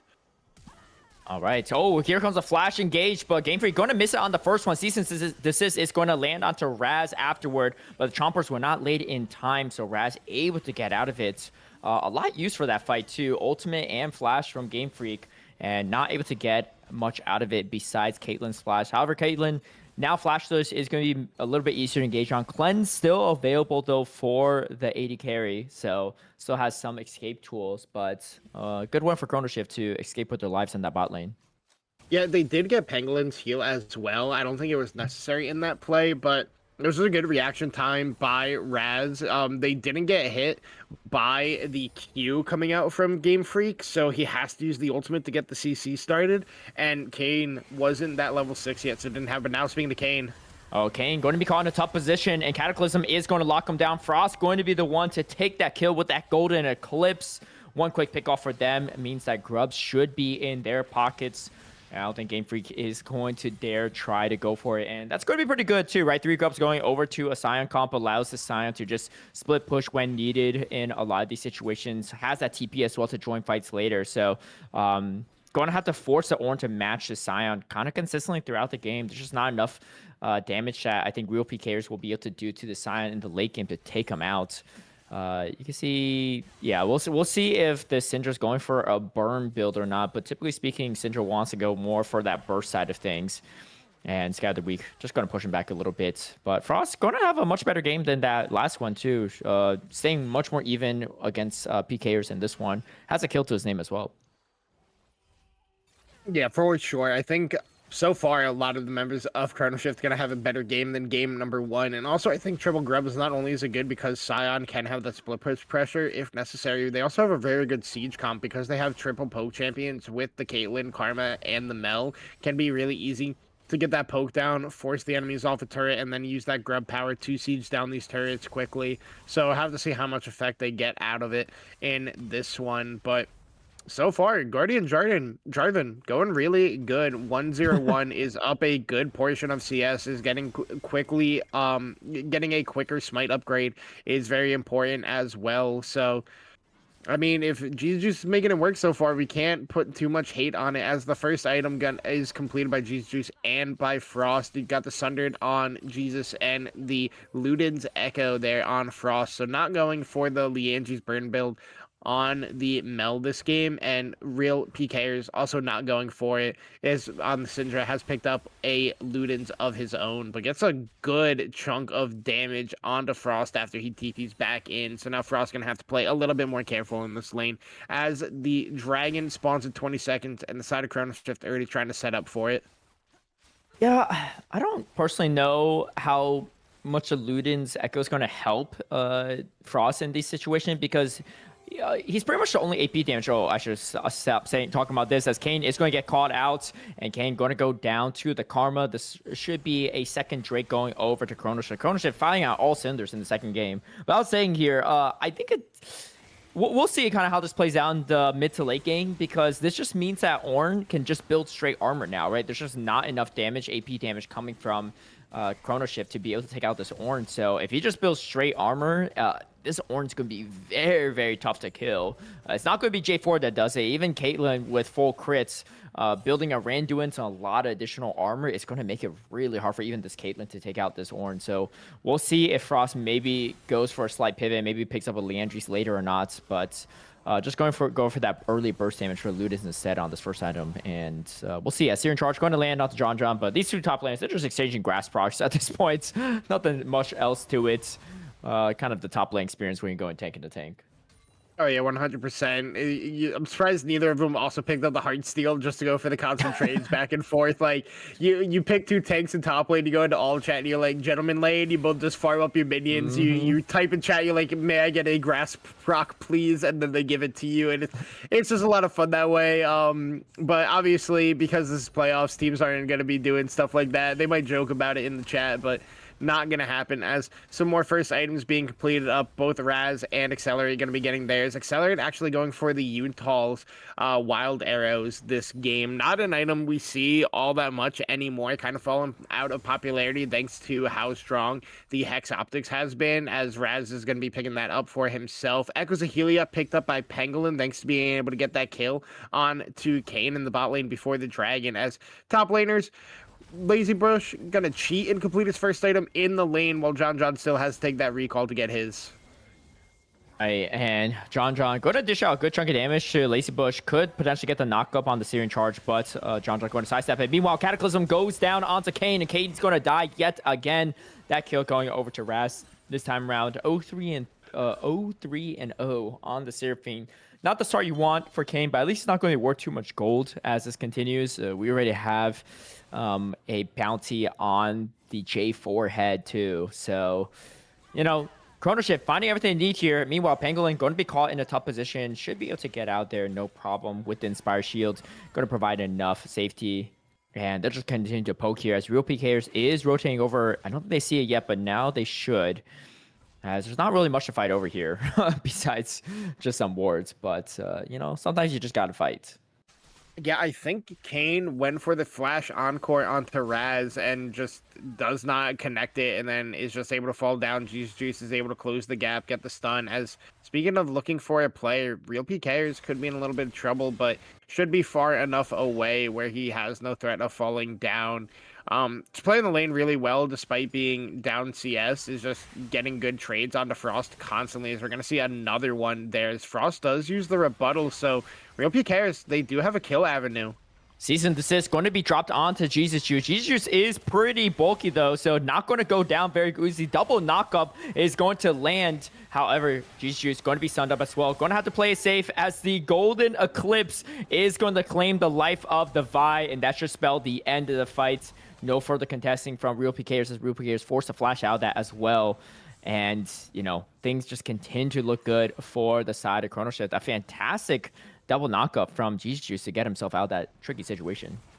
Yeah, and the Guardian is what keeps him alive in that one. I don't think it actually did. I'm just gonna say it for the meme, but I think the Sundered Sky actually does help a lot in that one. But I think the reason Real PKers has to flash there is because Frost flashes to try to get the kill onto him after the play. But it's just very well played out of the 2v2 jungle mid on the side of Chrono Shift. They're able to pick up a kill onto Game Freak, and they're not letting this Khan mid jungle duo take over this game like they did in game number 1. They want to get this evened up right away. Do not want to go down 0-2 in this series, as Raz going to take a lot of damage there from Accelerate, but does trade it back rather well there thanks to hitting the 9 caliber net with the headshot. So gonna slowly lose in the HP department just because Accelerate has a Seraphine as his lane partner, so just gonna be able to heal him up consistently over time. So see how that ends up going, as it looks like the side of Chrono Shift going to be starting to set up once again for this dragon, trying to get onto an early soul point as Game Freak is on the top side taking the Rift Herald. So should just be able to pick up that third Drake, pick up that soul point, Ocean Soul, and be able to use that rather effectively in this one. Yeah, interesting enough, John went for the Hollow Radiance instead of the Sunfire Cape. Kind of curious on that decision making because there's not going to be a lot of AP damage, especially any that he has to really worry about. But maybe just going to go straight armor after this one, as these top lanes are starting to whittle down each other's health bars quite a bit, and John taking the better of this exchange. And let's see if Lazy Bush could even walk out this. Finally forced the flash, but just to go back in there. And just going to get a few more autos there. Third Drake is going to be spawning, and Kane, again, in the wrong place at the wrong time. Should be able to get it out there with the Blast Cone. Does indeed do that. And GCCe might go for a red buff seal. But we see the TP come out from John, meaning that they are definitely looking to secure up this Ocean Drake. Ocean Soul going to be the name of the game in the second game, which could be decent. I mean, Guardian J4, going to enjoy that one, especially the Scion on top of it. You know that Khan would love an Ocean Soul, but there are 3 Drakes behind already in just under 17 minutes. And that's looking like a bleak hope for them, but we'll see. The gold differential is still not that big, though, and they do have the ornaments starting to come through. CC's assist. Frost. Lands on the Frost. Frost going to use a rebuttal, but use it a little bit too early. The Encore comes through, and they're just feeding the kill over to Accelerate, and Accelerate getting a very necessary shutdown. Frost just unfortunately in the wrong place. Calling that Tri-Bush, 1v3, can't do much about it.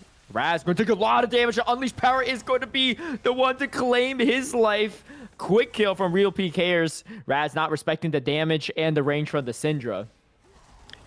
Yeah, I mean, wait, hold on. John should be able to walk away from the tank battle, but yeah, Raz doesn't use the cleanse once he gets stunned, so the full burst just gets to come out there from real PKers. Like you said, Frost getting caught out trying to clear that control ward, thought he was able to get it, but what was a small lead for the side of Chrono Shift. That you still got to have them be favored because they are on that soul point, but lose the gold lead just off of those 2 plays by their 2 carries in this one. So pretty impactful, as the Herald does get the turret in the bot lane for first turret and gets the charge onto the inner turret as well. So a very well played pick there by Khan in 2 different lanes. So have to see what Chrono Shift does after the small blunder that they had. But also to note, John going for the Hollowed Radiance.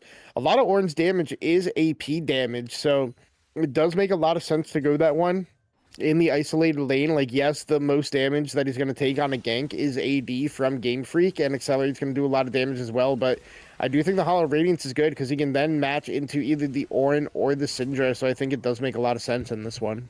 Yeah, that's a very good point there, too. I wasn't even thinking about the side lanes in the mid to late game, but that's actually very true because you're not going to be facing the Jinx or the Vi in the side lanes in all likelihood, unless you're going for that gank. So going to build up the play Seal Capsule afterward, trying to just ensure that he has enough magic resist, and then after that, with how health heavy Scion is, should be fine with that one. And we got 2 item spikes now on the Jinx. A lot of that was really due to the shutdown onto the Mel, getting a lot of gold for Accelerate. Accelerate much further back into this game now. Has a CS lead over Raz as well. Actually quite a decently significant one too. So this 2 item spike for this Jinx can be pretty scary for this next objective. And it is likely going to be that Drake that they're all going to fight for here, as GCCe trying to look for the pick onto real PKers, but real PKers has seen how that goes for Kane and not trying to join that club. And GCCe is not going to be able to pick up that one. John pushing the waves quite a bit as Encore does land onto Raz, and Raz forced to spend the cleanse. Is it going to be enough? Super Mega Death Rocket does claim the life of the Caitlyn. You can see Pangolin trying to flash to block it, but the AoE damage was still too much. Here comes an unstoppable force as John lands it on to the carries. And the damage is clean. Game Freak going to be taken out by Frost. And meanwhile, Accelerate dishing out a lot of damage with the 2 item spike. Infinity Edge completed up. Golden Cliffs not enough to take out the Jinx. And the good news for the side of Chrono Shift is at least the Jinx is out of mana. But that 1-for-1 trade, probably a lot more invested from Chrono Shift. just to fight with the man advantage and still lose that one or go even. Yeah, I mean, Accelerate had no fear there. He knew no CC was available for the side of Chrono Shift and just is dishing out the damage while still excited from getting that kill onto Pangolin and having the fully stacked lethal tempo as well. Just almost kills Frost. Does flash out of the Cataclysm to press forward, but he almost had a really, really big moment in that one. He got only the singular kill onto Raz, but the health bars were so low, was almost able to pick up almost the entire side of Chrono Shift there. And now we saw the ornament come through, has that upgraded Infinity Edge as well. The best AD upgrade, because just the raw AD stat is so much. It's basically a BF sword worth of AD boost that you get, as the Drake does spawn in 33 seconds here. Mid lane push is on the side of Khan, but you can see the side of Chrono Shift hovering in the area. They're trying to get Raz to push in that mid lane, look for a play. You can see right now that Jesus is on the side, but now Raz is solo, has to be careful. John coming in. Unstoppable Onslaught going to land, and Decimating Smash follows up as well. The charm is huge. Going to land onto 3 members, but they lose their Jinx, they lose their jungler, and now they have to fight this out, try to take out the members of Chrono Shift to have a chance to stop this Ocean Soul from coming out. And a Lazy Bush is pretty strong, has the Protoplasm Harness as well, but they don't have a jungle to contest this, and they need to kill these members to even get to Zju's, and Zju's just working on this by himself, saying, you know what, you guys hold off the rest of the team, I got this Drake. But the Drake is going down a little bit slower than they would like to with the Caitlyn gone. They only have some burst damage, but I think this is going to be Ocean Soul going to Chrono Shift, and that is indeed the case. They picked that up. A huge unstoppable onslaught from the top laner of Chrono Shift to set that one up. Yeah, and I mean, yes, they got the kill onto Raz on the side of Khan, but it was a huge unstoppable force coming out, or sorry, unstoppable onslaught coming out from John there. Hits both Game Freak, who tried to use the Q to stop John, but he's unstoppable during that, so it hits both him and Accelerate. John then gets the Decimating Smash, and it's just followed up by the rest of Chrono Shift, picking up the 2 big members. They're picking up the jungler before Drake, they're picking up the carry in the Jinx, and it just means they get a free Ocean Soul for a 2-for-1 play. So now Chrono Shift, it's still without a gold lead, but with that soul in back pocket, are going to be feeling good for these team fights that come out. We'll see when teams start to look around this Baron, because this still is a very close game. Thanks to the ornaments coming out, the upgraded Shadow Flame is there for real PKers as well. So the Syndra going to be pumping out damage, considering they went for the Sork shoes as well. And with those being on tier 3, the upgraded Shadow Flame going to be doing a lot of true damage. Yeah, we got the upgraded IE as well for Accelerate, and that's going to be fantastic for that ADC. You know, despite the soul going over to Chrono Shift's side, I think this is still very possible that Khan can come back from this. I mean, they had the gold lead, so come back from this is maybe not even the best phrase here, and they have ornaments on top of it, so that gold lead is actually even deceptively more in their favor. B-Drop not going to land as Zju's is in the area. Game Freak looking to potentially go for a pick, but the rest of the team is not there just quite yet, and we get the teleport in from Frost. Looking like this might be a pretty massive potential 5v5 fight. Winner of this fight will most assuredly get Baron. And let's see if either team looks to commit or not. Chrono Shift, they want to fight for this as they have all their second items completed up here. And they don't want to wait any longer, as they know these ornament upgrades are going to make things harder and harder for them to fight into, despite the Ocean Soul they have up their pockets. Yeah, I'm not a fan of that TP there out of Frost, because neither side was really engaging. There's no need for him to TP. He was in bot lane. Could have gotten that bot lane turret for himself as well, just because he was not being answered by real PKers or by a Lazy Bush as well. So probably should have just stayed down there, tell his team to play safe. They're not starting Baron. They're not looking to force it or hard force a fight. So just get the gold into your back pocket on this Mel. Could have been very big for a coming team fight, but now he's not going to have that summoner. So John's going to be the one in the side lane now, answering real PKers, who has no TP as well. So if I'm the side of Chrono Shift, this is when I would look to pull the trigger on the Baron area, considering that real PKers didn't have the TP, but with Juice being where he is right now, as we can see him, no Baron going to be pressured here by the side of Chrono Shift. So just some small misplays, and it's kind of to be expected that of teams play this way in this elo. Not expecting the 100% cleanest pro level decision plays, but I still think there's a lot of things that you can prioritize and maximize your gameplay even in this elo. That's right. And I mean, we've seen some pretty stellar plays here or there too that my question if that truly is their elo, but you know, people are better at the game than they used to be. As Call the Fortune is going to be landing, and Raz forced to flash out. The rebuttal is going to push it back, but Raz still gets taken out. And Frost does take out Kane on the back end. So a 1-for-1 trade, but losing their ADC is pretty massive. Accelerate trying to find the position needed to get the damage out. Here comes the TP from John on the side. A massive shield. Decimating Smash is only going to land onto the Orm, but they need to try to get John out of the face of Accelerate to do some damage. Jinx still looking to try to get excited. Still hasn't found a target yet, as she's just dancing around with low health bars. Super Mega Death Rocket not able to take a kill either. John just getting tossed around, but still hanging in there. Doesn't get the Decimating Smash off, and this is kind of to be expected with the tanky top laner. Accelerate out of mana, and so all that fighting resulting to only a 1-for-1 exchange. They do pick off the ADC of Chrono Shift, but they couldn't really get anything too much out of it afterward.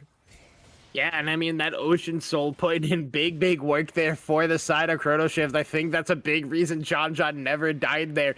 Like, never really had a moment to fully channel that Q. Was just getting knocked up, stunned, and constantly by the members of the side of Khan. But I think because Accelerate isn't on that fully completed LDR yet, just not able to eat through John there in that situation. If Accelerator was able to get excited, would have been absolutely massive for the side of Khan in that one. Probably could have led into a Baron play.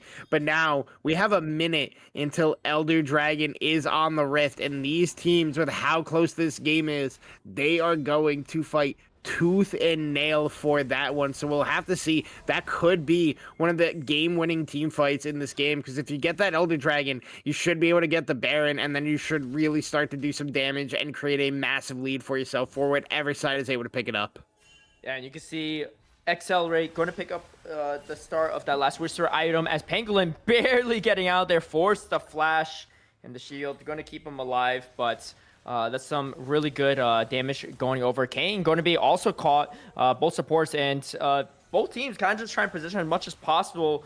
Khan's team is going to be starting this up, as Call of Fortune is going to be used. Rebuttal is going to be sent back, knocking up 3 members, but the Encore does land onto Jesus Juice, and Jesus Juice tries to get out of it. It's still at full health. So many ultimates used on the side of Khan, and now the fight has really truly started, and it's going to be the jungler of Khan going down right away. Game Freak is out of it, and now the side of Khan, they just have to run for it, as they don't have a jungler to contest it. But meanwhile, they're also down a member on top of it. All cooldowns for the most part being used. Only really the Super Mega Death Rocket available, and that's not going to really set up the fight as much as possible, as G-Juice is looking to potentially clean up, and Real PKers is going to be going down. A good attempt from Real PKers to steal or to kill the jungler from Chrono Shift, but just too much health, too much bulk. Ocean Soul on top of it is not going to be enough to take out Jesus Juice, and all they can do is go for a potential snipe. Accelerate is there with the Super Mega Death Rocket. This is definitely possible, but it's going to be quite hard, and Chrono Shift going to reposition,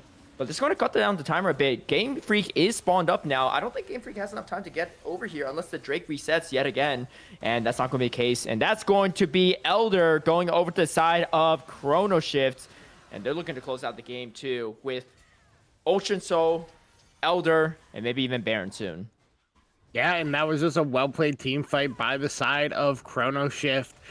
Frost is able to get a huge rebuttal on the Orin Horn, gets a 3-man knockup. Yes, he's just got hit by the very tail end of Kane's Encore, but is still able to use the flag and drag, get himself away, and then Game Freak just gets in a little too deep, is punished for it. Real PK is forced out of the fight by Jesus Juice, tries to get the kill onto him later, but ends up falling down for it, and now Elder in the back pocket of Chrono Shift should be able to start to do some damage. They should look to take the Baron, but you can see they're a little slow on this play right now. They're looking for a play in this top lane on to Real PKers, but he's looking for the play on to Frost. Yeah, Repo Cares is going to be in a really bad position here. TP coming out to 1v4. I mean, even just 1v2 would have been a hard one here, and doesn't get one kill back, as G-Juice is going to be on a killing spree, and this should be Baron for them. Khan looking to potentially push out the other lanes as much as possible, knowing that they can't really go for a contest. But actually, instead of going for the Baron, they're going for the TP. They're going for the unstoppable onslaught to catch the bot laners. And that's the ultimate and a TP use for not much value. And it does give a chance for real PKers to spawn up, back up before this Baron does go down. But I think with all members rotating over, that's not going to be the case. That's really not that bad, though, for Khan, because now a Lazy Bush going to get a lot of lone time on that inner bot lane turret from Chrono Shift, and they actually pick up the turret here, so they're going to push out the lanes, and with pretty much every inner turret still available for Khan and the outer mid lane turrets, I don't even know if this Baron's going to go that far, but we'll see, and that does kill a lot of their timer on the Elder buffs as well. Yeah, I'm not sure what that play was for out of Frost and John, because Accelerate and Kane were never really in threat of being punished, as they are able to pick up the 2 turrets in the mid lane that were standing for a while, but some good damage onto Jesus Juice there. That main smash is going to land onto the Ornn, but that's about it. They do have pretty decent siege potential as well, but there is also Caitlyn on the other side. Golden Eclipse is going to be used a little bit early, trying to just whittle down the health bars, but they are not quite in that execute range yet. And you can see Elder buff is still available, but a pretty sizable, a pretty good defense from Khan. They don't even lose their inhibitor. So yes, they got 2 turrets out of it, but I'm pretty sure a Lazy Bush got 2 turrets by himself in that bot lane. So really not much value on this Baron, and that's quite good for Khan. They're still very much in this game. And with Elder about to fall off here too, and only 2 minutes left on this Baron buff, it's really not the worst position for Khan, as all these ornaments are finally out, as you know, the different carries and players on Khan are starting to round out their items. Some that are actually still a little bit far away, but Lord Dom's, the big one for Accelerate, gives Accelerate the chance and the ability to take out this Scion once and for all. Yeah, and I think the reason that Frost ends up using that Golden Eclipse there is just because the Elder was about to fall off, so just going for some burn damage, trying to make sure they can potentially get that inhibitor turret, which they do not end up getting. But now the Baron is going to be used to be pressured the bot side. Is Pangolin going to be caught here? Should fall down. Ornhorn used.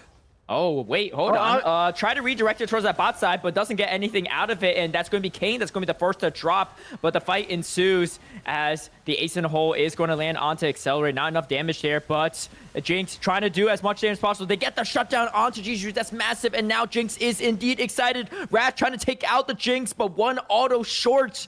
And that's crucial kills going over to the side of Khan. Oh, Super Mega Deck Rocket, almost enough to snipe out the Karma.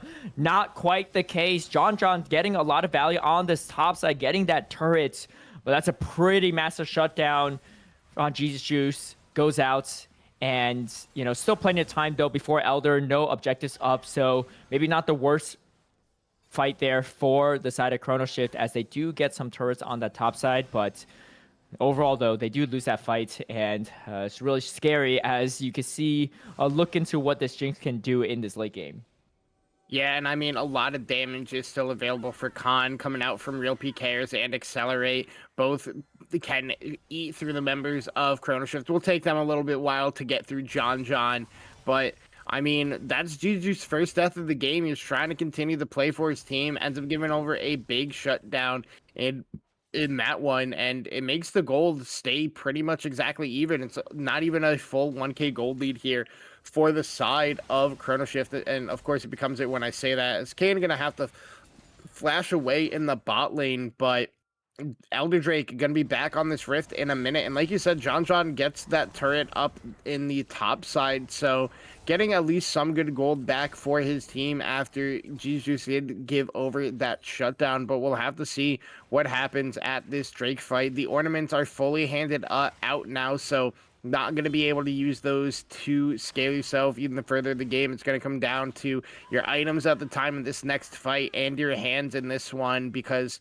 this game can still go either way, because despite the first Elder going the way of Chrono Shift, the Baron going the way of Chrono Shift, they're only up 900 gold here at this point over Khan. So we'll have to see how this fight looks, because you can see the setup is there for Chrono Shift first. And they're looking for a potential bush play, but a lazy bush could be the one to check it. Decimating Smash does land onto Ornn. Ornn's not going to be easy to kill, as he is also deathless, just like the Scion. And here comes the Call of the Forge God, going to go for the knockup. Only hits John. And John was using an Unstoppable Onslaught, so didn't even do much there. But the fight is continuing, and John, if he goes down, that could be massive, as the Cataclysm is going to be landing onto real PKers, but Scout of the Week is going to get the Jarvan out of it. Kane going to be the first to drop, and now Game Freak goes down again. And this means that it could potentially be another free Elder if they could clean up this fight. Ornn trying to stay alive as long as possible, but a Lazy Bush finally goes down. And yes, Accelerate and Brutal Players are pretty healthy here, but they don't have a front line to play around with. And this might be just a game for Chrono Shift that they're not even looking for the Elder. They're just looking to end this. And this is going to be John TPing in with a massive shield from that top lane quest. And I don't know if there's anything that they can do to stop this. John just walking it down here. Randuin's in hand as well. Unending Despair. And I don't think Accelerate, even with the Lord Doms and upgraded Infinity Edge, can be enough. Unstoppable Onslaught going to close the gap here. But they're just looking to close out the turrets, close out game number 2, and even up the series. Real PKers trying to drag the wave away, but it's a little too late. And John not going to go down even to the Jinx autos. And that's going to be game number 2. Chrono Shift even up this series 1-1 against Khan in this first week of the playoffs. Yeah, and I mean, it was just a well-played, couple of late-game team fights there by Chrono Shift. They never had a dominant gold lead in this one, but it just comes down to those last couple of team fights that end up getting that win. So just very well played by them. Frost and Jesus Juice. I mean, Jesus Juice, I did not believe in the Guardian Jarvan, but you made it work. Only going down once in this game, but his top lane and support never even died in this game. Pangolin and John both deathless in this one, but I mean, I think this was a much needed bounce back for the side of Chrono Shift. They played extremely well, but Khan, can't beat yourself up too much about this loss. You were in this game until that very last team fight. Could have gone either way, so she'll be feeling good for the rest of the series. But congrats to Chrono Shift getting that first win in game number 2, even in up the series, looking to potentially both these teams take us all the way to 5 games. We'll see with how close they would play, and I wouldn't be shocked if it goes to that 5 games. Yeah, great bounce back game for John as well, too, as, that Scion unkillable, great engages as well, too, right? I think one of the crucial fights was right around that soul for Ocean Soul, landing the Unstoppable Onslaught onto the Jinx and the Vi, just changing the outcome of that fight. And from then on there, yes, some of the fights were still close, but he was just a shield for the team, right? And there's just nothing you could do about it. As we take a look at the stats too, a lot of damage coming out from the Mel, but and from the Syndra, I would say. But when AP is your champion of a choice for the top damage on your team, you are not killing those top laners. And even the Ornn took a while and finally goes down in that final fight. And it was a slugfest, that one, 36 minutes, but that game does go over to Chrono Shift. And we have a series on our hands right here. This is a best of 5. We got potentially 3 more games to go, at least 2 more games to go, as we're going to take a quick break before we head into game number 3.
I hope.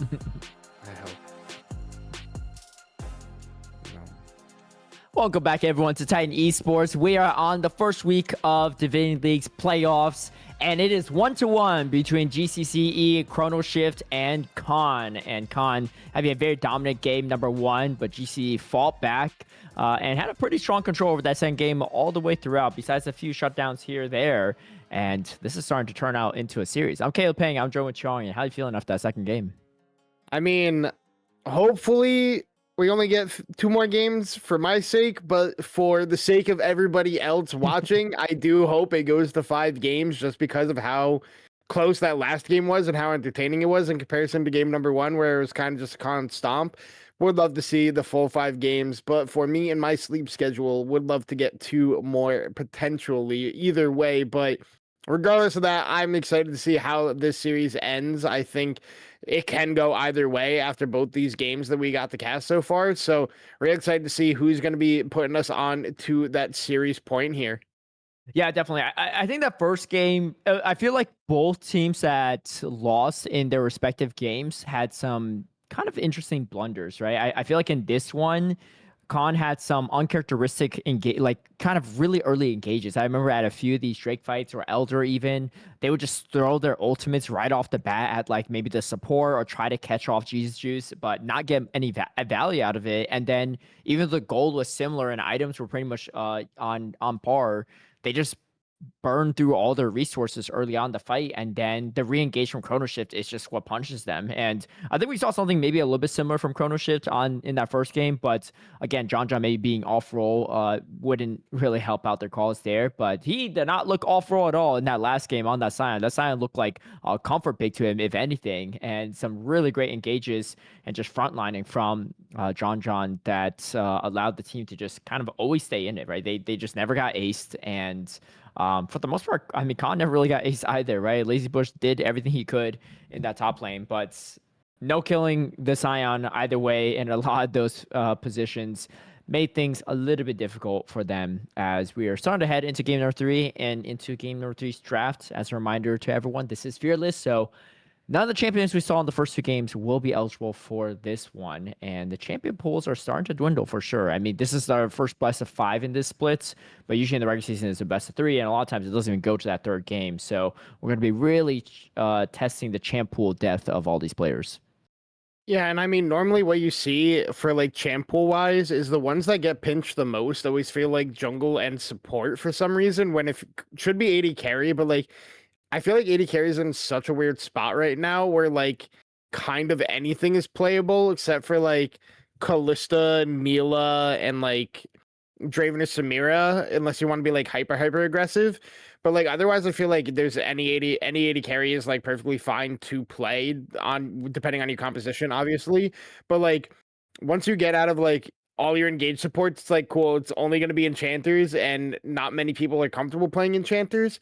And jungle, it's like, and once you get past like the top 6 junglers, it's like, what is there left to play? That's where you're seeing like the tank junglers pop up, like the Zac, the Jack starts to come in. Like if you have like AP junglers like, you know, Brand, Lilia, like even like if you have a pocket pick, Kindred, like stuff like that, it feels like that's when all those choices start to show up. So we'll have to see how the junglers start to play as we get deeper in this series. As we are in the draft so far, bans staying exactly the same. Khan gonna be back on to the red side here after losing that last one, getting elect for it. So far, red side with that 100% win rate. Let's see if Khan's gonna continue it or if Chrono Shift is gonna change that narrative.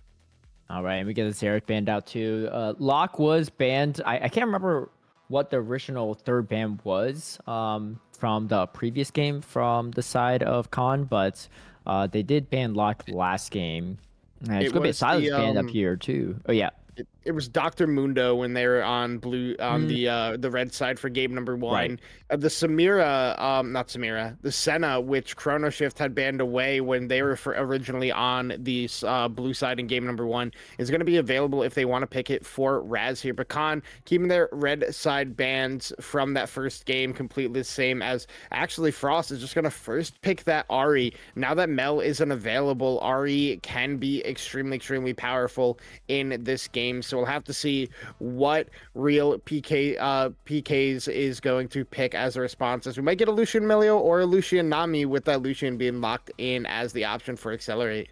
Yeah, Lucian Nami not as strong as in years past, but still could be a decent lane. Melio though. Oh, we get the lock. All right, the first game of lock on the Divinity broadcast, as that is available. And you know, with Arya on the field, you already know what you're likely playing into, unless we say something really weird. Now, this could still be a lock jungle, perhaps, right? I mean, we don't, because lock has come out in just so recently, we haven't seen it before. We don't really know if it's real PKers that has a lot of familiarity on lock, or it could be Game Freak.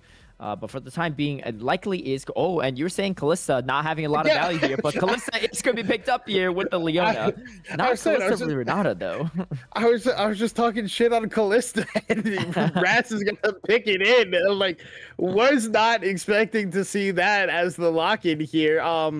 Yeah, picked up with the Leona. Normally you see that Callista Renata, they work so well together. There was a time where it was Callista Kennen bottom lane, but Callista Leona going to have four forms of engage in one single champion with that Leona. Now you have the stun, the Zenith Blade, the ult, and now the knockup from the Callista ultimate as well. We're gonna get Lucian Melio, the lock, the first one we get to see all season on the cast here. But so far, extremely squishy comp that Khan has drafted for themselves here. Gonna need some beef in the jungle in the top lane, some engage options for them, unless they're playing full hands diff in this game. We'll see with their lock-in here, as Nard Poppy gonna be banned away. No Lee Sin for Jesus Juice, and no Jax either, but Shen gonna be that tanky option. That engage option can pair very well with the lock, so we'll have to see if that's top lane or if it's jungle when the last pick does come through here.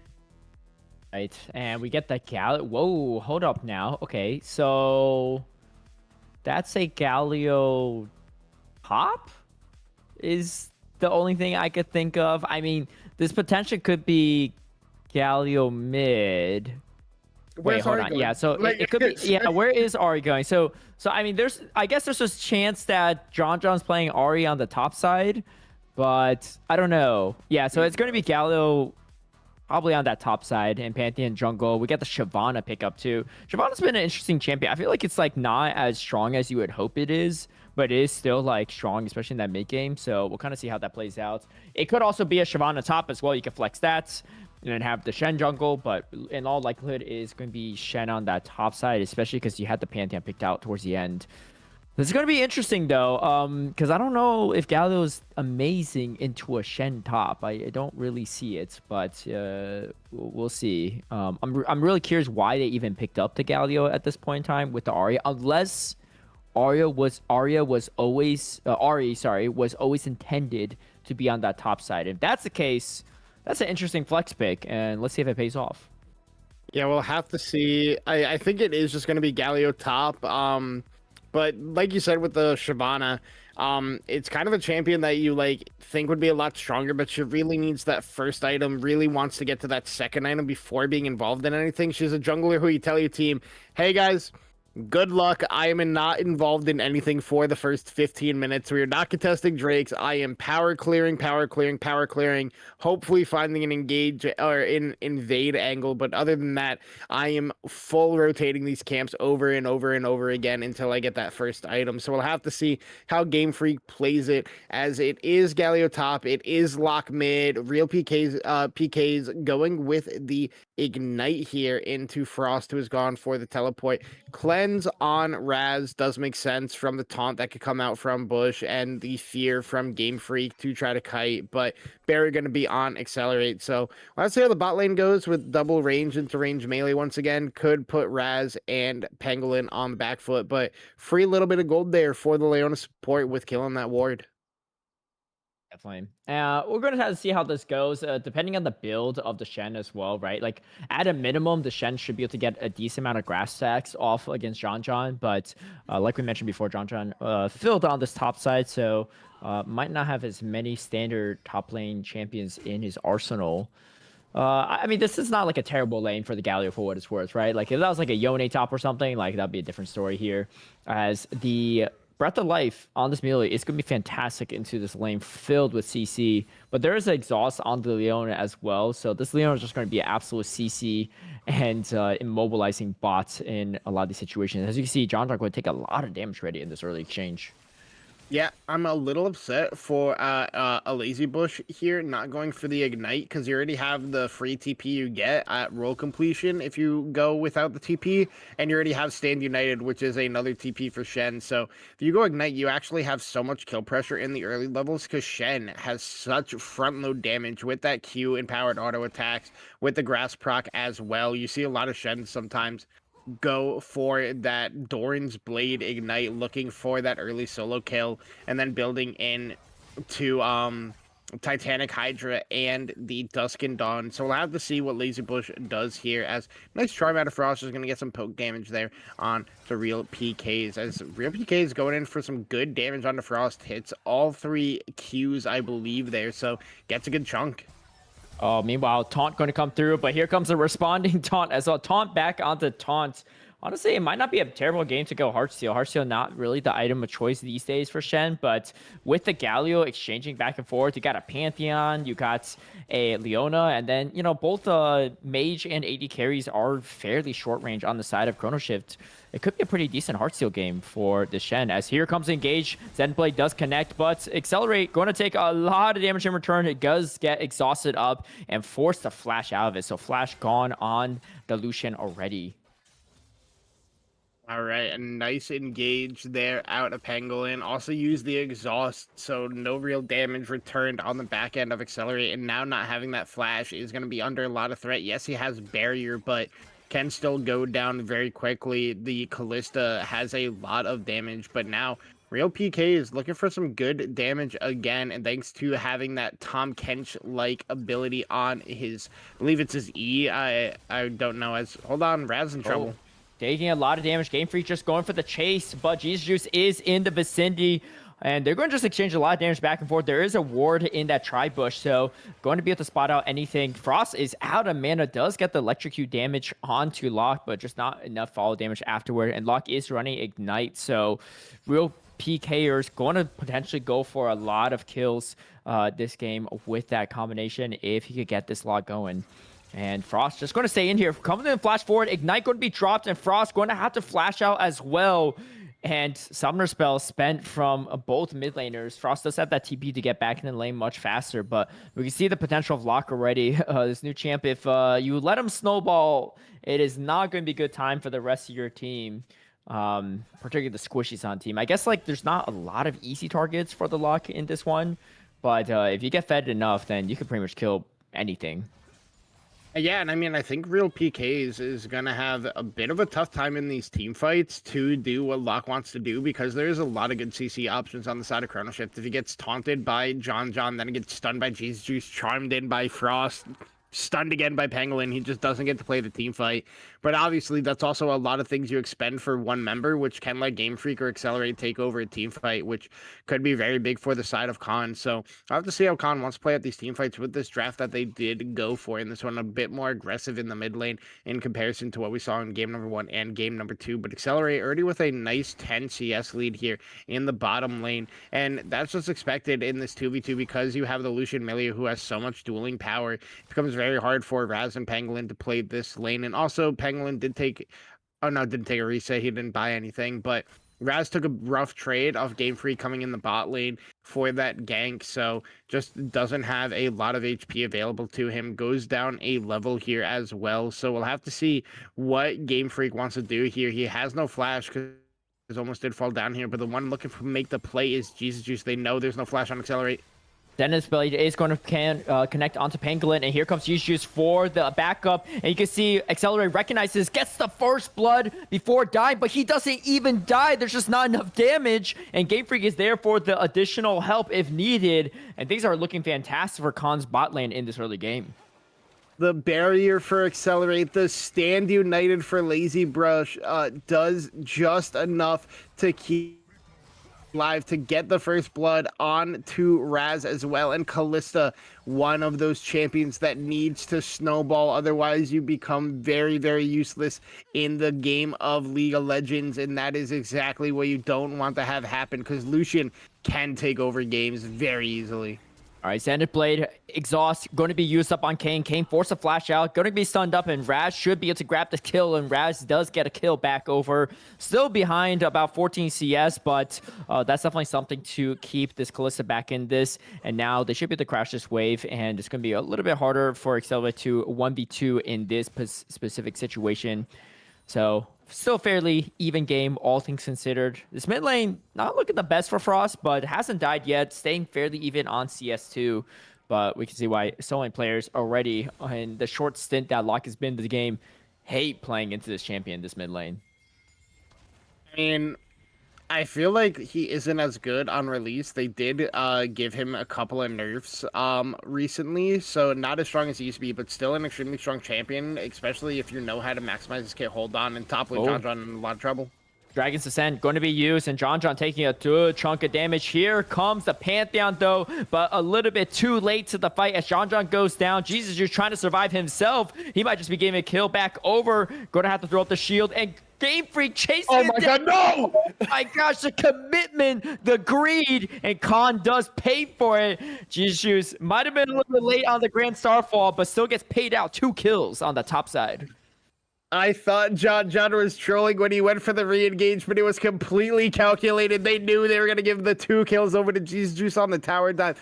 Also, the empowered shield blocks so much damage, and then GCCe does a small little flash to force both Game Freak and a Lazy Bush deeper under the turret, is able to pick up both those kills, gets rewarded on the Pantheon, and that is so good for the side of Chrono Shift, because Pantheon can do so much damage. It can take over games and be a real threat to Accelerate and to real PKs in this game. But the big issue is, if this Pantheon can't use that advantage that he has now to accelerate the map, to accelerate Frost, where Raz, it can become hard for the comp of Chrono Shift if they are kind of in an even state. Because I feel like overall the comp for Khan is just slightly better than what Chrono Shift has gone this game.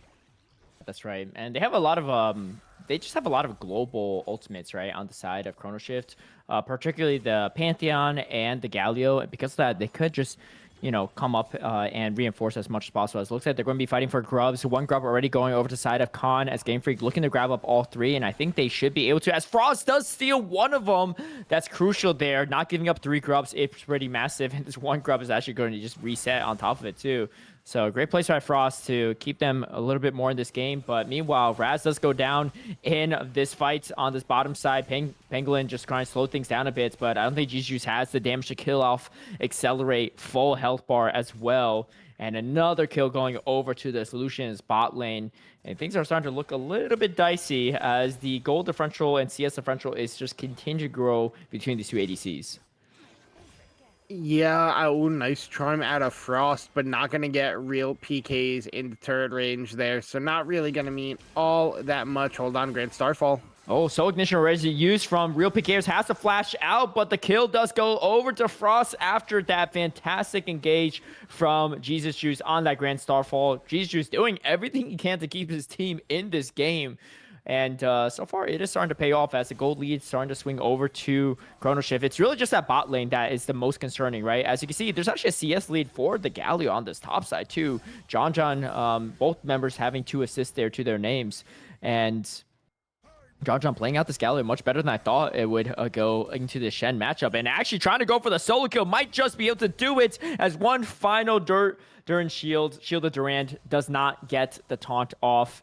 And Lazy Bush just gets out there in time. However, John feeling pretty good about this matchup, and I doubted at first, but it looks pretty good as Charm does connect onto Kane, and Kane going to drop the Breath of Life to keep himself alive, and he might actually just do it. No, does not. Orb Deception is going to clean that up, but Accelerate is turning it back on as the Leona and the Callista drop. Here comes the culling, and GCCe cannot out-juke it. Frost can only hug the turret after that one.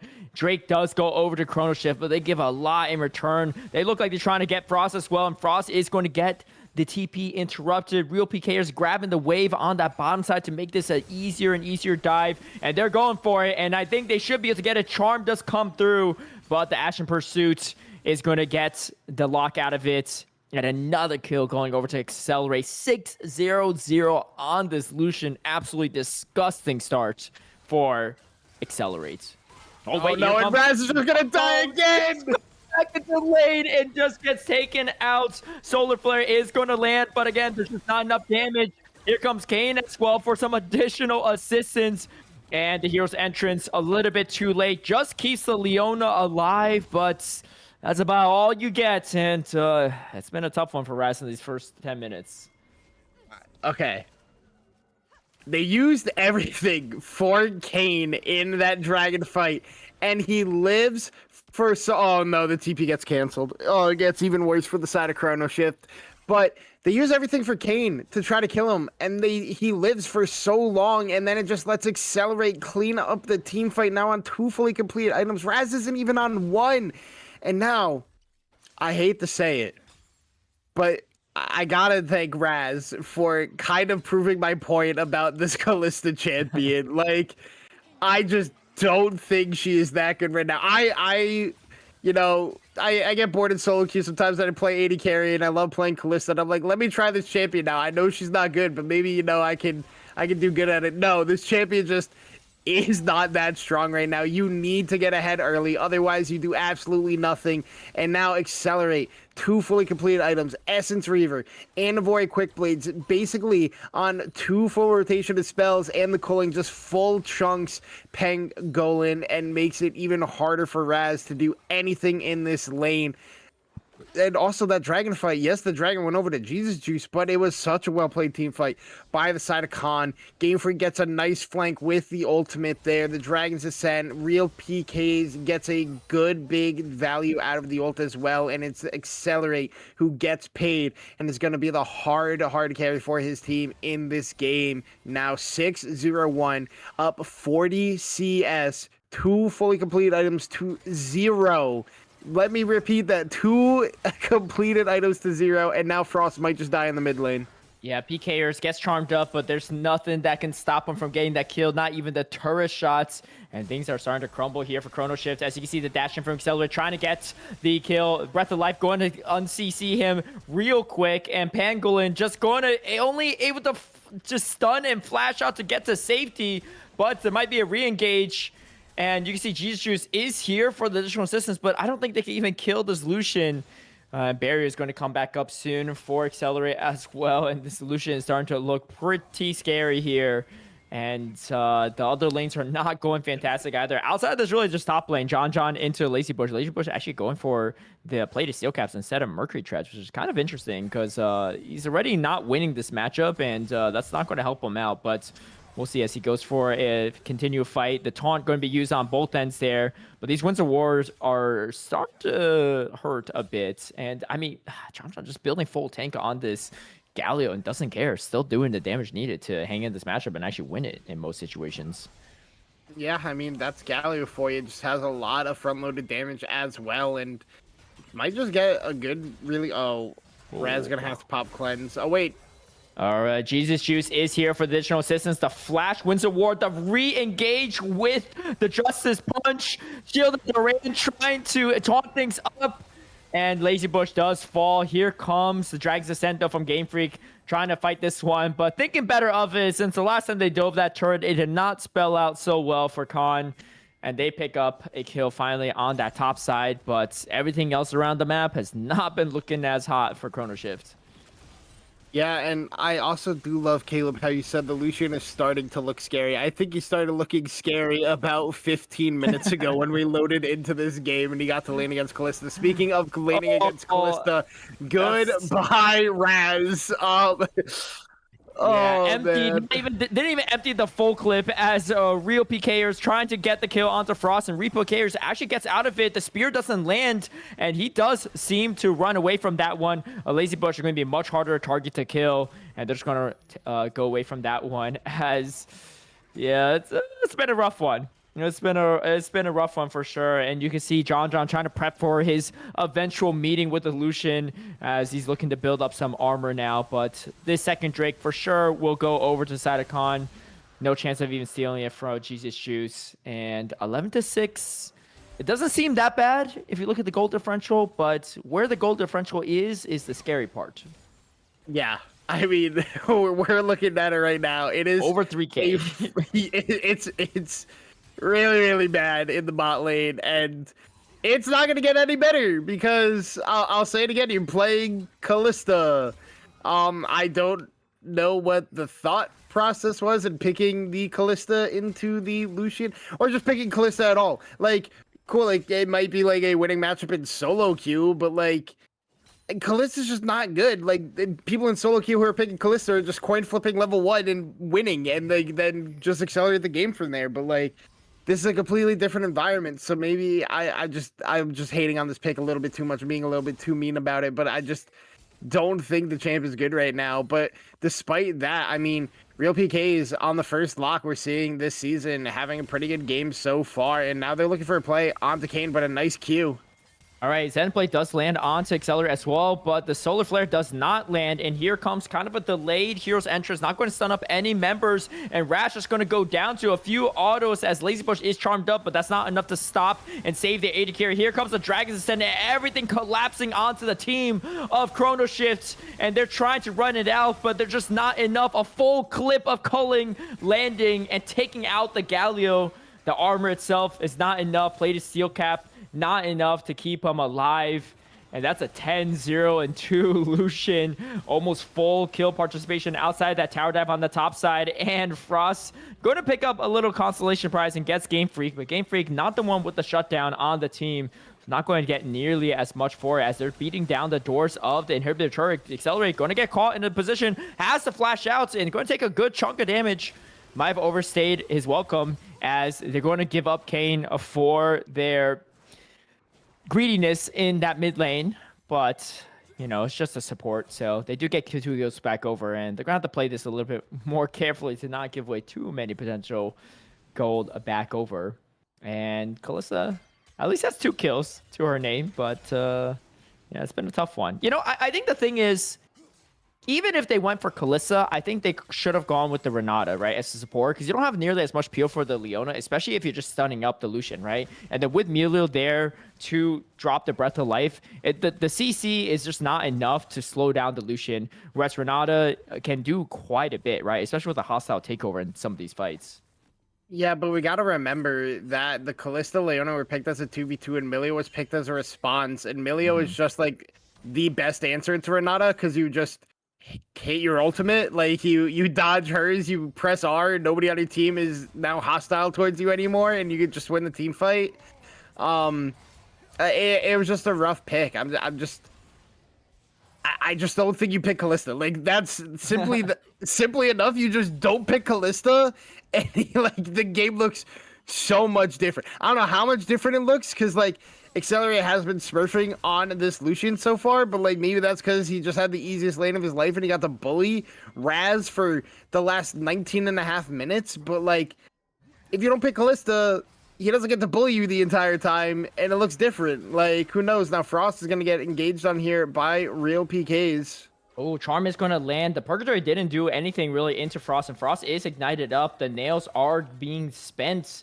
But Frost still forced the flash out of it, too. Just too scared of this 1v1 into lock, and for good reason as well, too. I mean, there's not even that much of a gold differential as now the lock might be caught in a tough position. GCCe is in the area trying to chase him down, but he is behind the turret, and I don't know if they want to go for the side, but the Charm is going to land, and it's just going to be enough for GCCe to survive it. Well-calculated play from the mid lane jungle duo there, and Real PKers still isn't the biggest problem on the team. He is annoying, and he does have a lot of kill potential, but the goal differential is not really even in his favor, honestly, at this point, too. Frost doing a great job of just staying ahead there, even if he needs some additional assistance for picking him off on the side lanes. But how do they handle Accelerate at this point? The game is not over, but it is looking tough still. Yeah, I mean, he's on his third item, picked up the Infinity Edge now, is going to be doing even more damage than we saw him doing before. But like you said, they're making all these plays on the side lane on the side of Chrono Shift, and that's not where the carry is, where the gold is for the side of Khan. It is constantly in this mid lane. Now Dragon going to be just easily taken here by the side of Khan, but it looks like the side of Chrono Shift might be looking to make a Baron play at the same time. Field Duran going to taunt up a lazy push, and they know the Lucian's not in the vicinity, so they could maybe look for a play onto the Shen, and Shen shouldn't be long for this world and doesn't take out John. John does go quite low. They're going to try to get something on this top side, but meanwhile, they might lose their mid-inhibitor turret for it if they stay a little too long. So one turret might just be enough for them, and looks like Khan actually backs off there too. Didn't want to push the agenda despite seeing 4 members on the top side. I think they probably could have at least did some damage to that mid-turret, but maybe worry about Frost clearing out that wave really quickly. Means that Raz can potentially stay up here, but no, just going to go for that recall. And now Lucian on 3 full items, level 12 as well. It's not been a fun time to play into for sure. Game Freak going to be caught, but avoids the charm. Here comes the Dragon's Ascent, though. Goes with the re-engage onto Frost, but Frost is able to Spirit Rush out of that.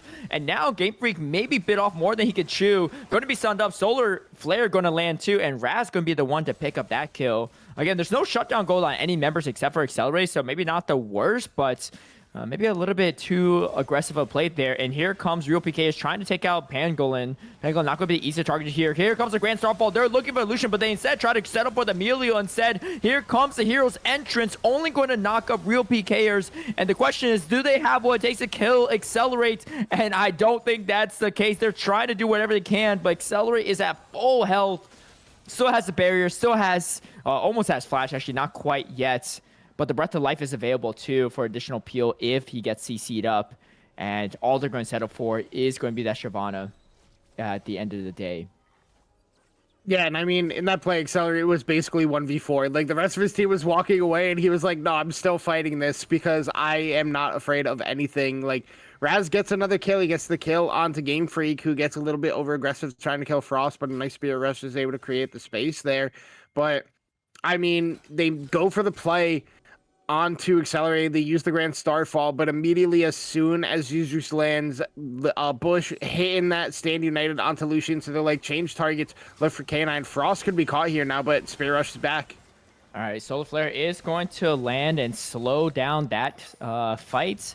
But this is just going to be Baron for Khan, and I don't think there's much that they could do. Maybe a potential steal from Jesus Juice is possible, but that's about all you can hope for if you're on the side of Chrono Shift. But this Baron's going down quick, and Culling is going to be dropped. Pangolin going to tank up a lot of this damage. Oh, wait, hold on. A great Fate's Call. It's going to stop the damage from the Dragon's Ascent. But Pangolin still unfortunately goes down. Accelerate going to just continue his rampage in this river. Frost drops as well. That means all their damage is pretty much out of the picture. John going to be the last to fall. And it's just going to be Jishu's recalling and going to be running back, tail between his legs. Nothing he can do to stop this from happening.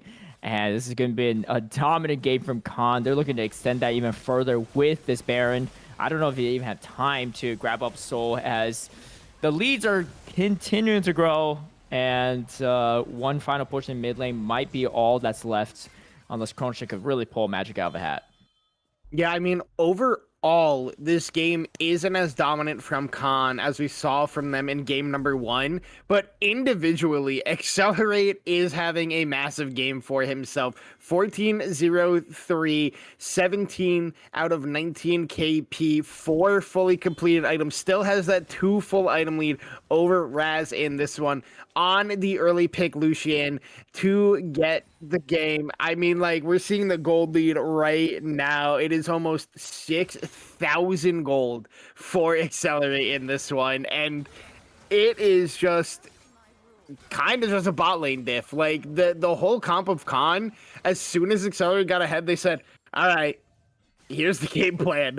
We just play for this Lucian. So I just looked over to Twitch chat. Somebody said it perfectly. Do not account for Accelerate being the second coming of Viper. Like, honestly, like, I've never seen Viper and Accelerate in the same room together. So who knows about that one with the way he's playing in this one? We got world champion EDG Viper on the stage right now.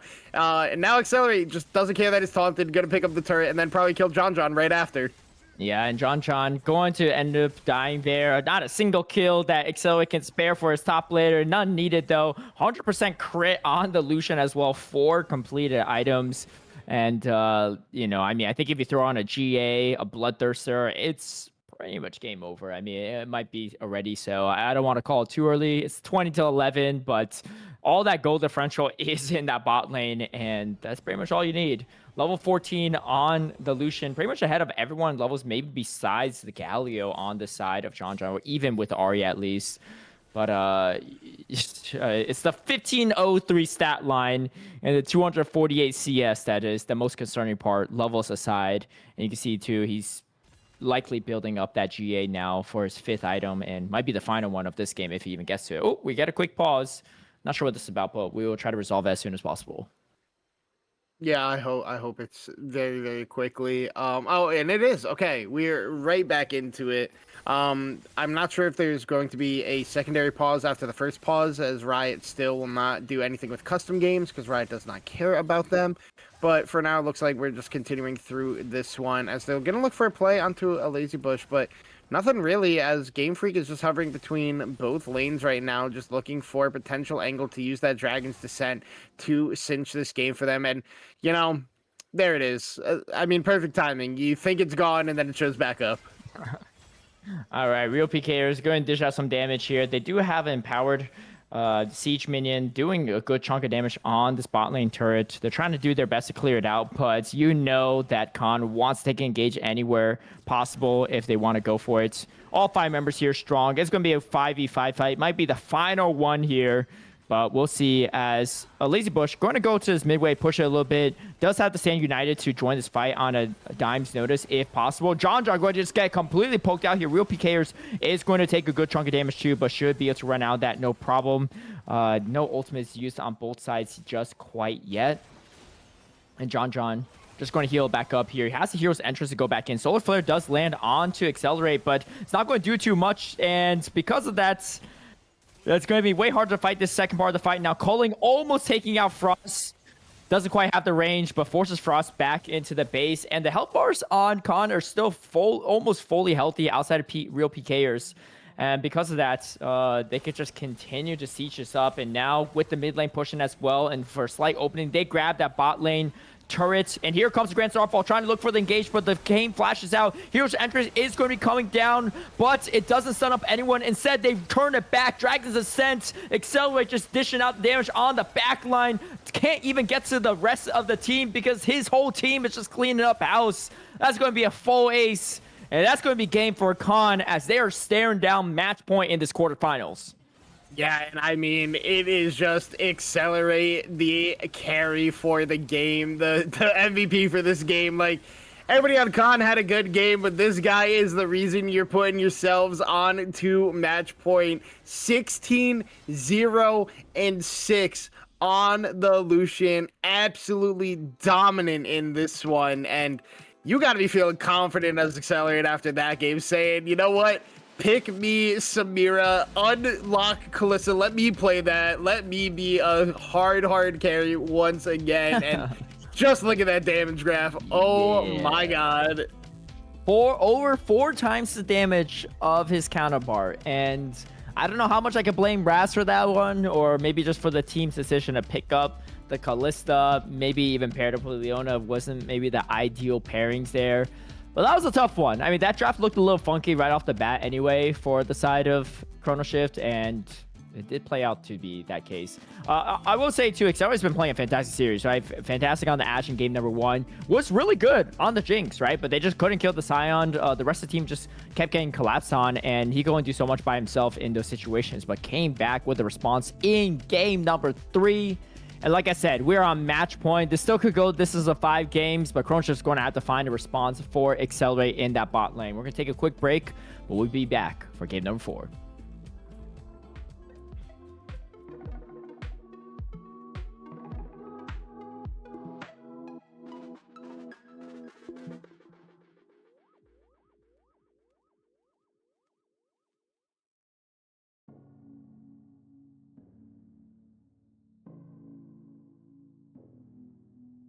You do like crazy, oh crazy, oh crazy, crazy, oh crazy, oh crazy, crazy, crazy, crazy, crazy,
Welcome back, everyone, to Divinity League. We are in the quarterfinals, and we're on match point for Con versus GCCe Chrono Shift. Chrono Shift's going to have to find a way to win this next game to force a game 5 to keep their season dreams alive, because this is a single elimination playoffs. I'm Kevin Peng. I'm joined with Chong. And what does Chrono Shift have to do to even up the series? Well, luckily enough for them, this is full fearless. Yes. So Callista is not available anymore. True.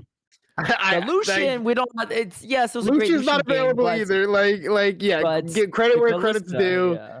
Accelerate had a great game, and Lucian, we already said he's had a good series so far, but picking Callista after I was just kind of shit talking it before the draft of that game is absolutely insanity.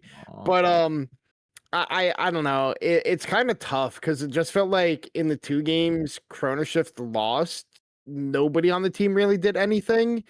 And in the game they won, it wasn't like a super dominant game. It was just a couple of good team fights, like clean team fights throughout the game. They never really had a significant lead. It was just clean team fighting in an even game.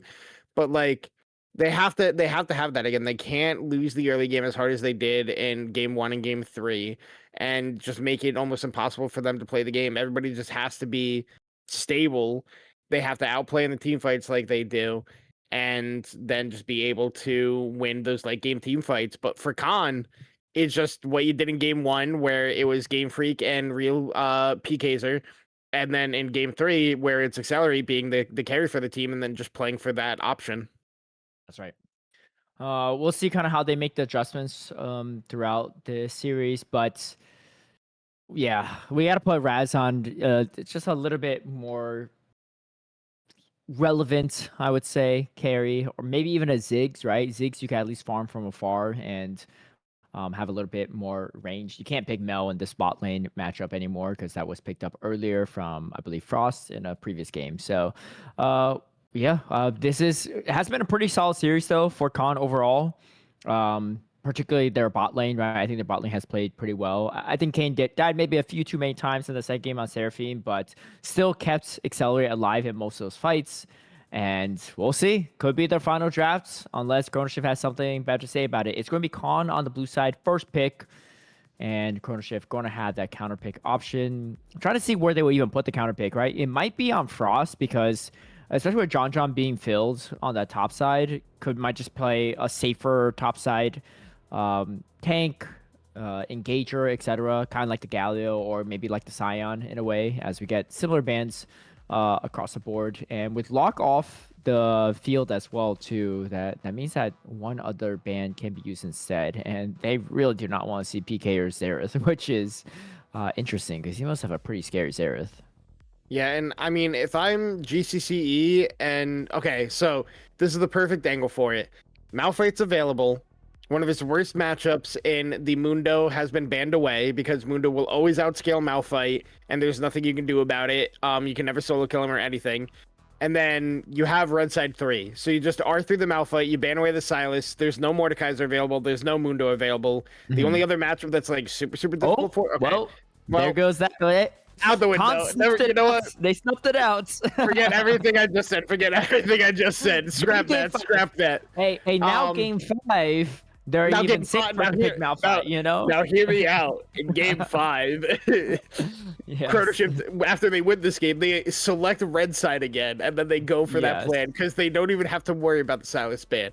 But we get Misfortune Nautilus, which is a pretty good 2v2 bot lane, can provide a lot of pressure. Raz can put out a lot of damage on this. Pangolin has all the engage options he would want in the world, being Nautilus. So do like that 1-2. Can be a little bit annoying to deal with the Silas because Pangolin's going to be going in, which means that Raz isn't going to have a lot of peel. If either real PKs or Game Freak is playing Silas, has a good flank angle, makes it very difficult. But then Zyra Khan is a good response lane into Chrono Shift. Zyra is just good into Nautilus because you can use your ultimate to get rid of that depth charge and then just be able to dish out damage that way. But Zyra is really well known for playing into dive, and with that Jax being picked, it's even more dive for the side of Chrono Shift. So Zyra pick already having value in this one, and it's always, you know, great when you pick Zyra Khan back to back because they have the the matching splash arts where they're supposed to be Yes. incorporated together. So always like seeing that. But now we're getting into those phase 2 bans. The Gnar that's been banned away all series still going to be banned away. Aurora going to be banned away from Frost. And like you said, Caleb, I do expect the counterpick to be going to Frost. I already think this Jax is going to be for Jesus Juice in the jungle, unless they're flexing it. But I think they should choose to break that flex early and give the counterpick to Frost, who is one of the carries for this team. That's right. And we still don't know what is in that top side. It could be the Jax, but it might not be, as Jax has a lot of play. Oh, okay. So it might be actually the top side Jax and Sejuani in the jungle. I mean, we've seen a few Sejuani in the top side as well here or there, but hasn't been nearly as strong in that role. But they are indeed giving the counter pick to Frost. Oh, and we get the Gwen pickup. This is going to be quite the tank shredder in general, and there's not a lot of things to really lock down this Gwen so far. I mean, Gwen just has, with her Hollow Mist too, can just avoid a lot of the damage, and we get the Maokai. So it's going to be Sylas in that mid lane, Maokai in the jungle, and Gwen on the top. Although you could go Maokai top and Gwen jungle as well and flex that a bit. Maybe if you really want to get spicy, you go Gwen in mid lane. But it's going to be Ryze for Frost in that mid lane for sure. We'll kind of see how the rest of the flex picks go. But I think as expected, it is going to be Gwen top. Oh, wait, it's going to be Sejuani top, though. It's Maokai top. Oh, it's Maokai top as well. Sorry. So graphical error. So it's Maokai top into Sejuani top. And it's going to be both junglers on carry junglers this time around. Going to be interesting to see that one play out too, as Sejuani top, not something you see super often, but could be quite viable. And John on a tank, on an engaged tank, has looked promising, especially in their one game when they won with the Scion. So these are two very interesting drafts. You have the junglers top and the top laners jungle, with the Maokai and Sejuani being the top laners and the Gwen and the Jax being the junglers. I love Sejuani top. It's one of my favorite troll top laners to play because she used to be so much better in top lane, but they've really changed the numbers on her mana cost for all her abilities, so her laning is a lot rougher now. So that's why you don't really see Sejuani top anymore, and when you do, you have to build tier, otherwise you kind of do nothing. But the person who's going to have the hardest game in this one is going to be Raz, because you have basically zero peel for you, so you're really never gonna have full time if there's a flank coming from Khan to full channel that bullet time, because the rest of your comp is going forward and you're trying to play back and use that bullet time for the big damage. But the side of Khan, their draft kind of just feels like it works better together in a weird way, just because they do have that tank in the top lane. Hello, as you see us and not the game currently, but they have that tank in the top lane for Leisure Bush, and we saw that last time with him and John both being on that side, and Orin, where they kind of just never killed each other and provided a lot of value to the team. But definitely going to be interesting. The mid jungle 2v2 is where my eyes are. I think the stronger one is on the Khan side with the Gwen and the Sylas over the Ryze and the Jax. I don't think Ryze is as strong as he used to be now that Phase Rush isn't in the game. So we'll have to see how Frost does it. He's going with the Deathfire touch in this one, and that's definitely interesting. Now Frost can take a lot of damage early here from real PKs. So, I mean, this game is going to be interesting. Frost on the Rise is going to have to show me what this champion does now that he does not have that Phase Rush available to him anymore. All right, John, look for some damage onto a Lazy Bush. A Lazy Bush just going to Bramble Smash him away, and nothing too big happening on that side of things. But we'll see. But yeah, I mean, not only does the Misfortune not have a ton of peel, as you're rocking that Gumayushi world skin, a very beautiful looking skin, but you have the Hollow Mist as well on the Gwen, so you can really stop a lot of the bullet time damage just in general, right? You got the Feather Storm as well to negate that damage, and I don't know. It could be a hard game for Raz, but we'll kind of see how that plays out. That is not an easy lane to play into either, as Zyricon has so much strength, especially in that early to mid game. I also just saw that Penguin has gone for the Glacial Augment. Yeah. Not a fan of that. That Keystone's been nerfed so much, it's really not good anymore. You just go Aftershock all the time on Nautilus. Like, there's no reason to go with Glacial. Unless they're literally playing 5 melee champions, and Neela wasn't picked this game as the AD carry, so not the favorite choice of mine. Kane has gone for the Summoner Spellbook, which is still relatively good, not as good as it used to be when like every support was taking it, but still has a lot of value. I think Guardian has slightly better value in this lane specifically, but if you're good at using Spellbook, the amount of value that you actually get out of this Keystone is insane. So we'll have to see how good Kane is actually using those alternative summoner spells and going through the rotations of them. But Frost already out of mana, real PK is low on it as well, but a nice sidestep by Frost there, going to keep him relatively healthy as Laserbush going to try to get John to take a turret shot, but not going to be happening. But both these top laners, since they are typically junglers, have high mana costs, so both of them are already very, very low on those on that mana. So probably both going to be looking for a tier on their first recall, if I had to assume.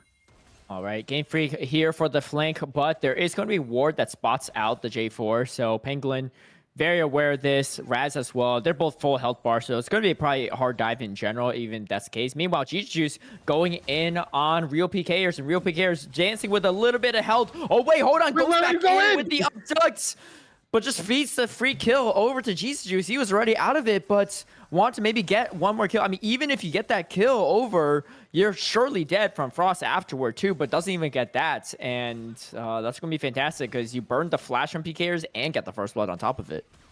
I'm not sure why we went back in. You literally lived, and then you said, watch this. As now Game Freak has popped the ghost, forces GCCe to flash.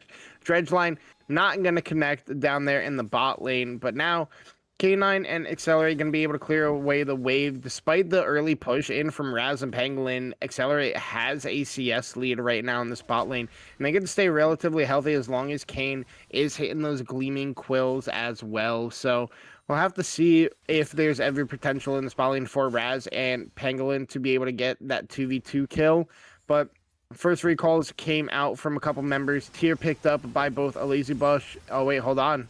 Oh, Kane caught in a tough position, going to be exhausted up, but does get out back to safety and Accelerate.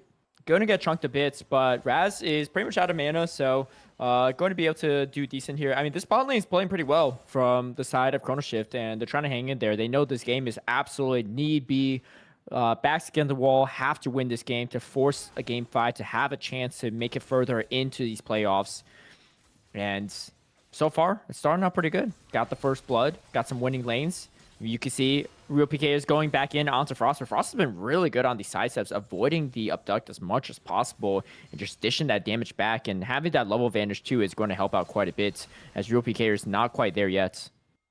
Yeah, and real PKers doesn't have flash now, so doesn't get that level up and has the refillable potion, but nice bit of damage there out of Frost. Gets him very low. I don't think Frost's going to be looking for a solo tower dive angle, probably because if he does get hit by that abscond abduct, he just goes down 1-for-1, and that's not what he wants to be doing when he is one providing all this pressure right now in this lane. But like you said, really good sidesteps on those short range absconds and abducts, so doing really good for himself. And Deathfire Touch actually putting in a lot of work to winning out on these trades. Dredgeline in.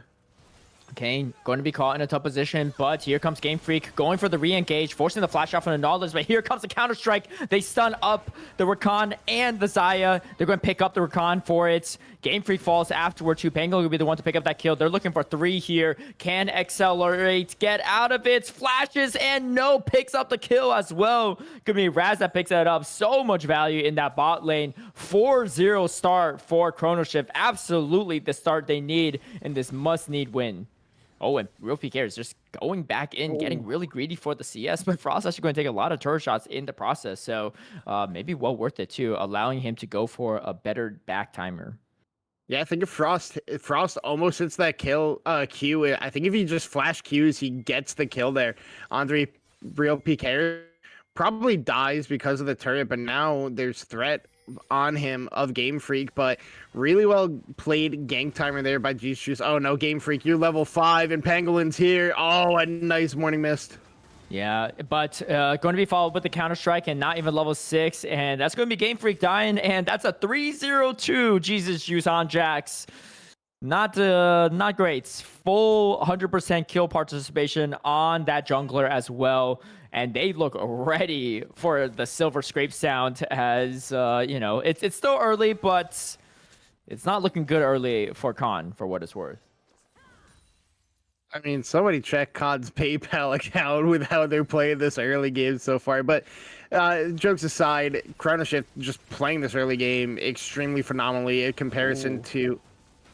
Dredgeline going to land onto Accelerate, and a double tap going to do some additional damage. Barrier going to be popped, but now there is no barrier. There's no flash on the side as well. Kane might just have to drop and do what he can to save his AD carry, but no, actually still gets out of it. So not too bad, but they are going to have to hobble home to that fountain to heal back up a bit. Top lane is just stacking up a bit, getting some grass procs for John. Nothing too much going on that top side. And I think that's kind of the winning solution that both teams realize. There's like, you know what? Let's just let our top lane just skirmish it out as much as they can. They're not going to kill each other. We're not going to kill them. We're just going to focus our attention on the mid lane, the bot lane. And speaking of the mid lane, here is Game Freak. They're looking for their first kill, but Frost is strong on this rise. And Frost looking very comfortable on the rise too. Just avoiding all the things possible and maximizing damage coming out with those rise skills, and has a significant CS lead in general, already at 3K in under 9 minutes. First Drake going to go over to the side of Chrono Shift, and side of Khan, they just got to farm. At this point, they got to slow play a little bit. They can't really get a lot of kills anytime soon unless Chrono Shift really overstep. Yeah, and I mean, this is the best early game we've seen out of Chrono Shift all series so far. Just winning across the board. Like, John is down CS in the top lane to Lazy Bush, but that's kind of expected because of the Bomby Cinder right now. But side of Chrono Shift just like came into this game and they said, look, if we lose, we're done, and are just all gas, no brakes right now. We're 9 minutes in, 5-0. They picked up the first dragon. They have a 3K gold lead. They are feeling confidence. TP has been switched over by Kane. He's TPing up to the top side of the map, potentially looking to get those void grubs for his team, with Game Freak coming up off the recall timer to that top side. But first item already picked up here by Jesus Juice has the Trinity Force before 10 minutes, and he is going to look to be the carry for his team in this game. Like you said, Caleb, full kill participation, 3-0-2 on the Jacks. Yeah, and they're going to try to deny the Void Grubs. That would be pretty big if they can, because a team that's this far ahead early, the only thing that makes it worse is they could destroy your turrets even faster, and they look like they might be able to even grab all 3 grubs. And yeah, that's going to be the case. I mean, just no prio here at all for the side of Chrono Shift. So that's 3 full grubs going over to Khan, which gives them that comeback potential as well, slowing down the pushes from Chrono Shift. But Chrono Shift don't seem bothered at all by it, as the Twist of Hands goes through, just pushing John back a little bit. Nothing too different there, as I mean, I think that top lane pick of Sejuani is kind of decently panning out. I mean, I guess it is into a Maokai, so neither are really going to be able to kill each other, and just wants to get as beefy as they can for the team so that the first team fight can play out favorably. As Frost going to take a lot of damage. The double knockup is huge, and here comes the quickness as well. Frost is going to be hit with a depth charge, and Frost might be the first to fall on his team. Trying to change that, but that's not going to be the case. Game Freak is the one to pick up that kill. The Dredgeline going back in for Pangolin, but just going to burn the flash right after that for some reason. And, they're finally on the board, and that does help Game Freak quite a bit, as he is quite behind, not only in CS, but in kills and level against his counterpart in Jesus Juice. But Jesus Juice going back in, trying to stat pad himself a little bit more. Counter-Strike does land, and the Dredgeline does as well, and Kane drops yet again, going back in with the Abduct, but not really wanting to fight that Fed Jax. Yeah, Jesus Juice getting paid again. I mean, Frost and Pangolin played that as well as they could. Frost finally getting hit by some of those abscond abducts and ends up going down in the end, but puts out so much damage and pressure that Jesus is able to come in, get the kill onto real PKs there. And yeah, just playing a phenomenal game on this Jax. You can see he's up 20 CS. He's 3 camps away now from having that fully completed smite, and he should have that potentially before this dragon spawns, because he gets his wolves here. He's got 1 left. He's gonna have that, so that means the Drake can't even be really contested by the side of Con unless they kill Jesus Juice, because any smite fight just goes in favor of Jesus Juice because he has the 1200 smite now. So even with all the ganks he's been doing, just rotating his camps extremely well in this game. As some more first items being picked up: Rod of Ages by Frost, the Hollowed Radiance by a Lazy Bush, the Gnasher's Tooth in inventory for a Game Freak as well. So some big break points coming across at this point in the game. That's right. And the Hollow Radiance will have a lot of value here, right? A lot of magic damage on the side of Chrono Shift. So going to try to stay alive as much as possible, as Lazy Bush is going to be their primary front line in a lot of these fights. And these top laners are just skirmishing. Honestly, I feel like Grass could have been pretty good for Lazy Bush too, given how much they're going back and forth. But I believe Lazy Bush went with the Aftershock instead. John does opt for the Grasp in this particular matchup. Yeah, you are correct that Lazy Bush did go for the Aftershock. I agree. He probably could have gone Grasp in here just because they're just going to be slapping each other around a whole lot in this top lane. But Aftershock makes him tankier when he does look for those engages in a team fight. So it does make a lot of sense why he does want to go for that as well. But both have value in this game, as Raz has picked up the Bloodthirster on his first completed item. Drake spawns in 20 seconds. John gonna get that recall off. Both top laners have the TP available. Oh, and here comes the quickness. Depth charge is going to land onto Kane, but Kane does run out of there. And the TP from John just ensures that they're going to go for this Drake, as Lazy Bush not looking to contest. And I think they just want to push their advantage elsewhere. John actually going to start running away from it, despite TPing into that bot lane. Oh, here comes a Glacial Prison, and John going to be the one to pick up the kill onto Kane. Kane unfortunately dying yet again, 7-1. Finally a kill that GCCe was not involved with, but he does pick up the second Drake. And they're looking to continue snowballing their lead as much as possible. Yeah, I mean, just report the rest of the team of Chrono Shift for not letting GCCe... Oh, wait, hold on. Stolen Glacial Prison does land onto Frost. Frost taking maximum damage, but with the Rotted Aegis in particular, he's just too bulky. Dredgeline connects as well, and Frost going to get that kill. Looking fantastic right now in this fourth game. And he knows what it takes to make it far into a Divinity League playoffs. And he's looking to try to repeat his success here in this summer split. Sorry, big yawn right there by me. But, yeah, I mean, Real PKs tried to go for that kill onto Frost, had the stolen Glacial Prison, but GCCe and Pangolin right there as another Dredgeline hits. All right, they're able to get out of that, so no worries there, as they're going to just dive in back and forth, as Raz looking very comfortable on this Misfortune.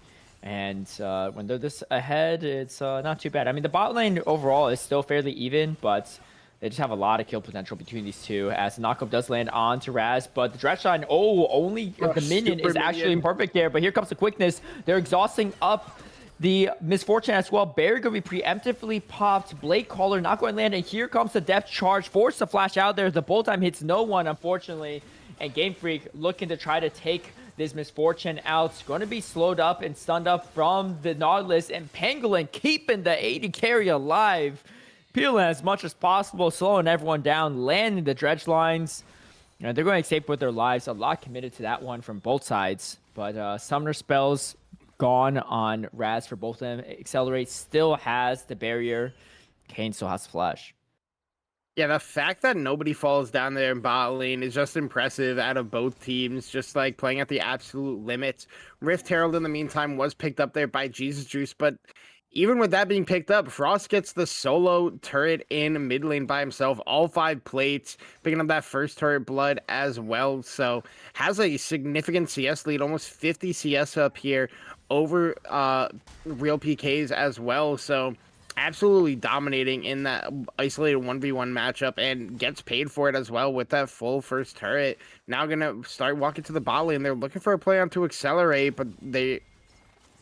Oh, Accelerate caught in a really tough position, getting sandwiched completely. And Kane trying to save the AD carry, but not going to be able to do it as the Lazy Bush TP's in. Here comes the TP from Real PKers as well. The reinforcements are here, but it's a little too late, and there's no Drake up, there's no objective, so a lot of resources burnt on this one. John probably could even stay on the top side and keep pushing it a bit, but just going to recall instead and just buy some items. Has the merch dress completed as well as a Kanik Rookern. There's a lot of AP damage from Khan, really outside the Zaya, so I think these are some really good buys. And with Accelerate so behind in this game, you have really no reason to be that scared of any AD damage here. So some really good positioning from Chrono Shift, looking to try to close out this game as soon as possible to go into that game number 5. Yeah, and the fact that they get TP out of real PKs and out of a lazy bush is absolutely huge for the side of Chrono Shift, because that means now neither of them can really afford to be in that solo lane, especially because John has TP of his own when that dragon does spawn in the next minute 16. Bush going to help John a little bit, hit him into the turret so he can auto attack it one time with that Crystallize passive, but he's able to clear away the wave relatively quickly, so the Demolish not going to come through there for John just quite yet. But like you said, Accelerate is kind of like not it's significantly behind in this game. He is down about 1 point.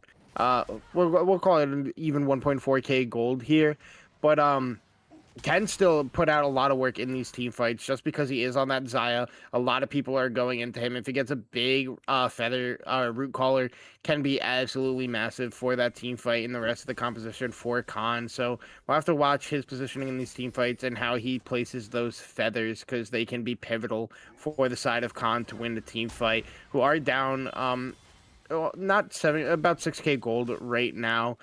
20 seconds until that third Drake does spawn. I'm not sure what soul it is this game. It is Chemtech. Okay. Yeah, and a pretty maybe not as useful. So I mean, it's got some value, right, onto some members for sure, but maybe not the most high prio soul possible. However, a Chemtech soul is still a Chemtech soul, and Game Freak just trying to clear up some of this vision as they look to potentially contest this. I just don't think they're strong enough here, and this could be an overstep from them. We get the TP from John as well, and John's got that massive TP shield.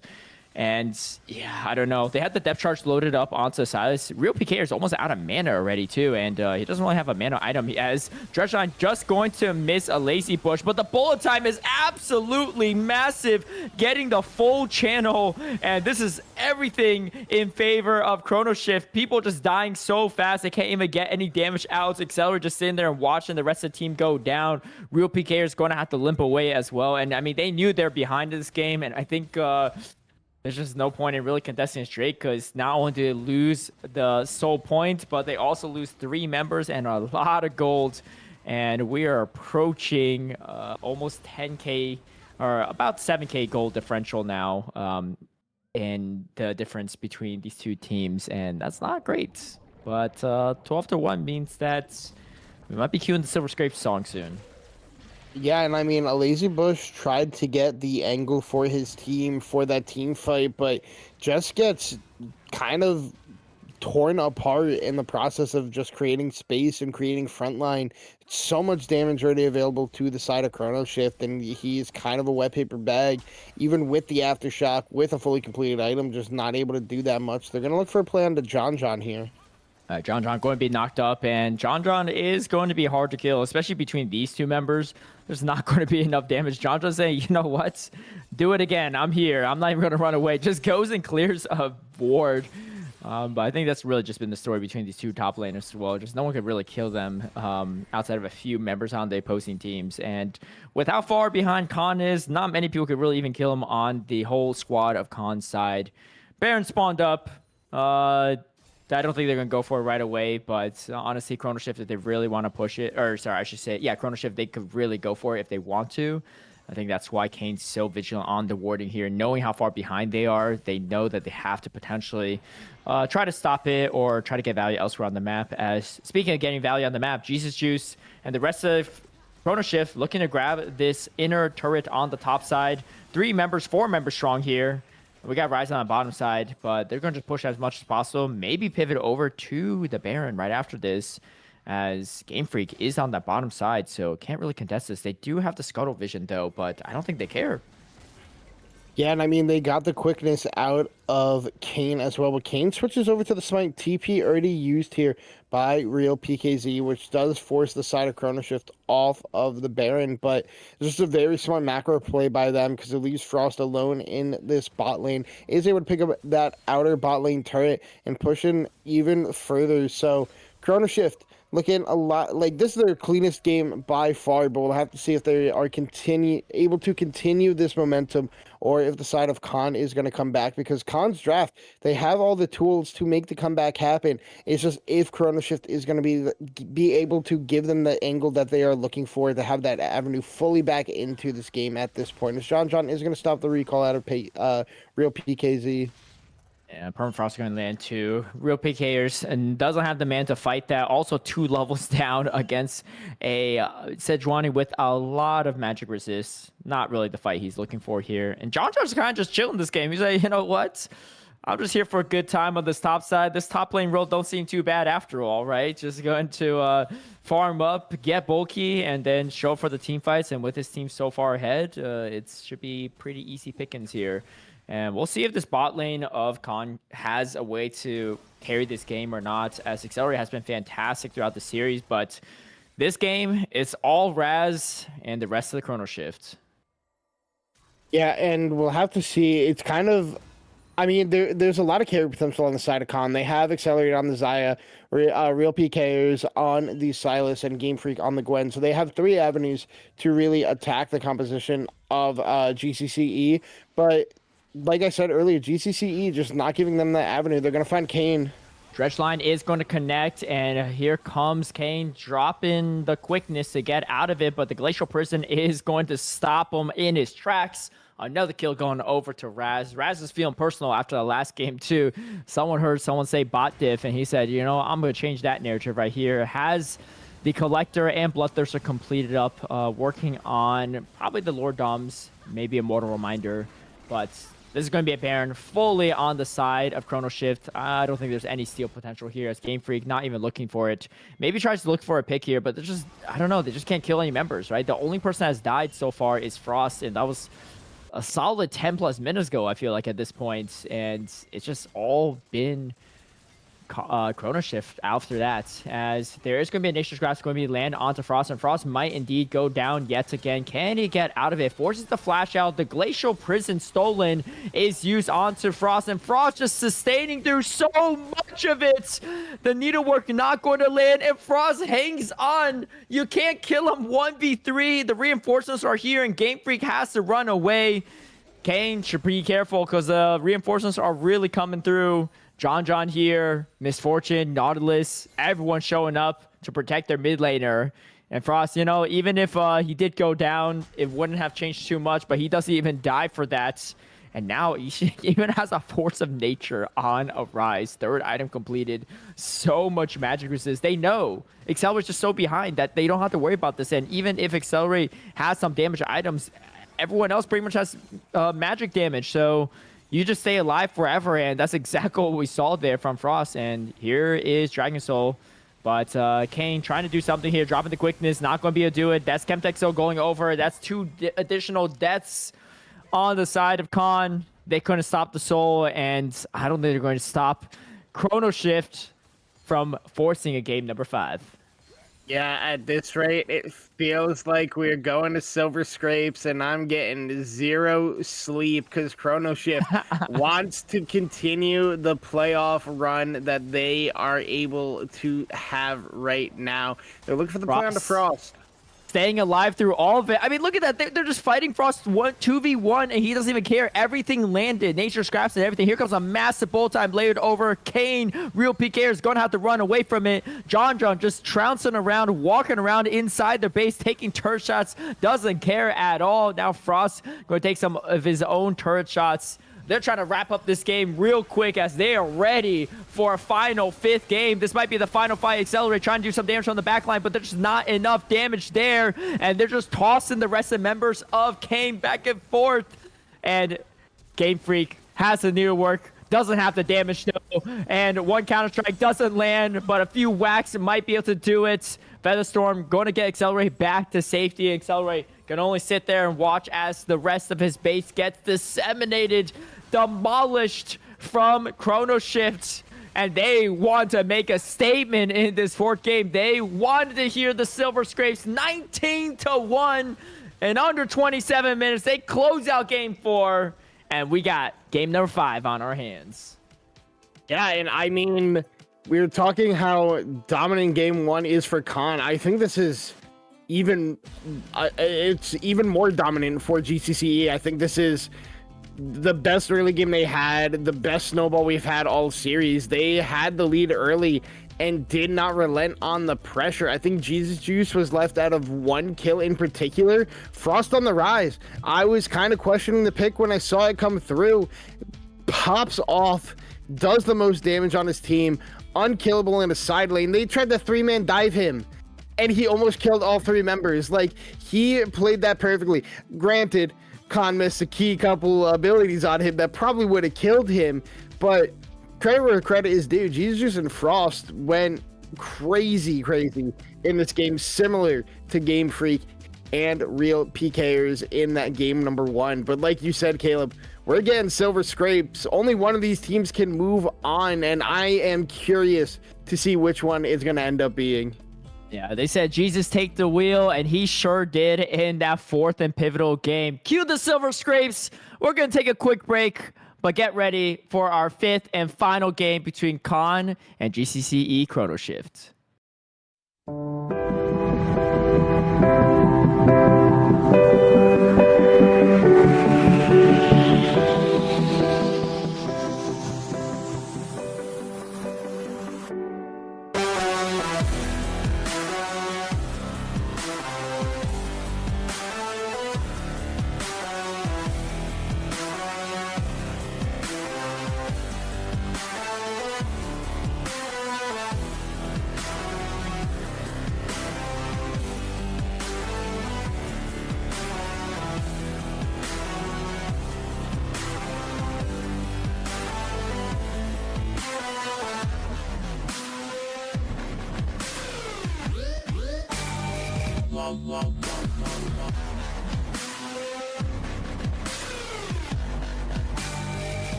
Welcome back, everyone, to Titan Esports. It's the Divinity League. It's the quarterfinals. It's Silver Scrapes. It's Game 5 between GCCe, Chrono Shift, and Khan. I'm Caleb Pang.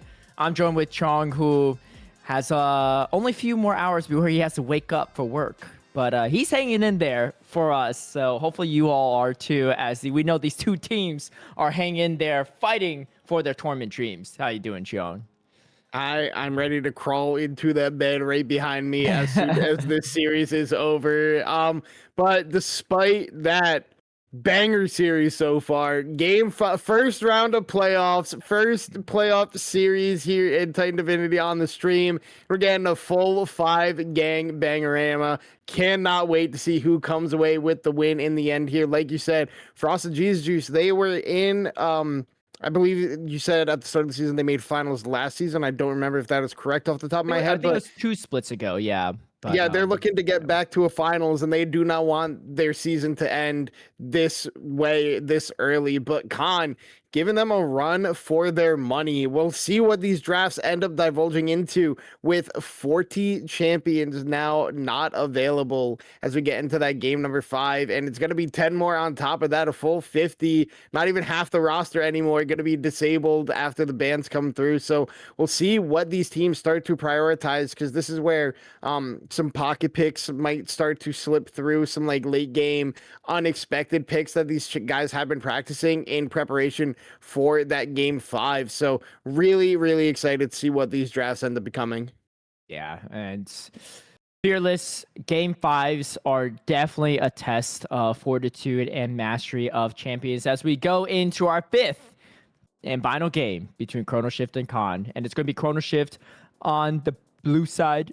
They're going to have first ban, first pick, Xerath, of course. The respects to real PKers on that Xerath. I mean, I guess there's a chance it's Kayn Xerath, but we don't see a lot of Xerath supports these days. We don't see a lot of Xerath in general. Nas is going to be banned up. My guess is a Fiora is shortly to follow on that one. Yeah, and I mean, we'll see what really changes. The Fiora, not banned yet. Poppy, that's been banned away for most of the series, still going to be banned away here by the side of Chrono Shift. I think Khan is probably going to stick to the same bans. Yep, it is just the Zahen once again. Wouldn't be surprised to see them ban away that Mundo as their third option that they've been banning away all series as well. And there is the Fiora finally, maybe trying to bait Khan into banning something earlier so they don't have to ban the Fiora. But Khan not falling for the bait, just going true. But now the Mundo is available as Lee Sin gets banned away. So maybe the Mundo just going to be locked in right here for Chrono Shift. But Khan, leaving it open, might have a counter in mind for it. Oh, okay. Yeah, they just bait out the Mundo. Mundo is going to be picked up. And Mundo could be a pretty easy champion for John to pilot on the top side. You could also run in the jungle. Not as strong on this patch in the jungle as in previous iterations. But we get the Thresh. Maybe it's a Thresh of Phelios could be a potential. A lot of Mundo's counters are out of the way, right? Gwen's out of there. But you still have Trundle as a potential option. Though Trundle not as, traditionally as easy to play into. Oh, we get the Lilia pickup, all right, from Game Freak. So Game Freak going to opt for the Lilia, which it'll be interesting. There's not really a Mundo counter. Obviously, Leandries can go a long way, but with enough health, it might not be as consequential. Going to be Tristana picked up for the side of Chrono Shift, likely in that bot lane, but you could flex that in the mid lane if need be. I've even seen a pro game where they put it on that top side, but it did not work out so well. It's going to be Braum. So it's probably going to be Tristana Braum on that bot side. I love Lilia. This is my favorite jungler to play in the game. Was my main back when I was a jungle main.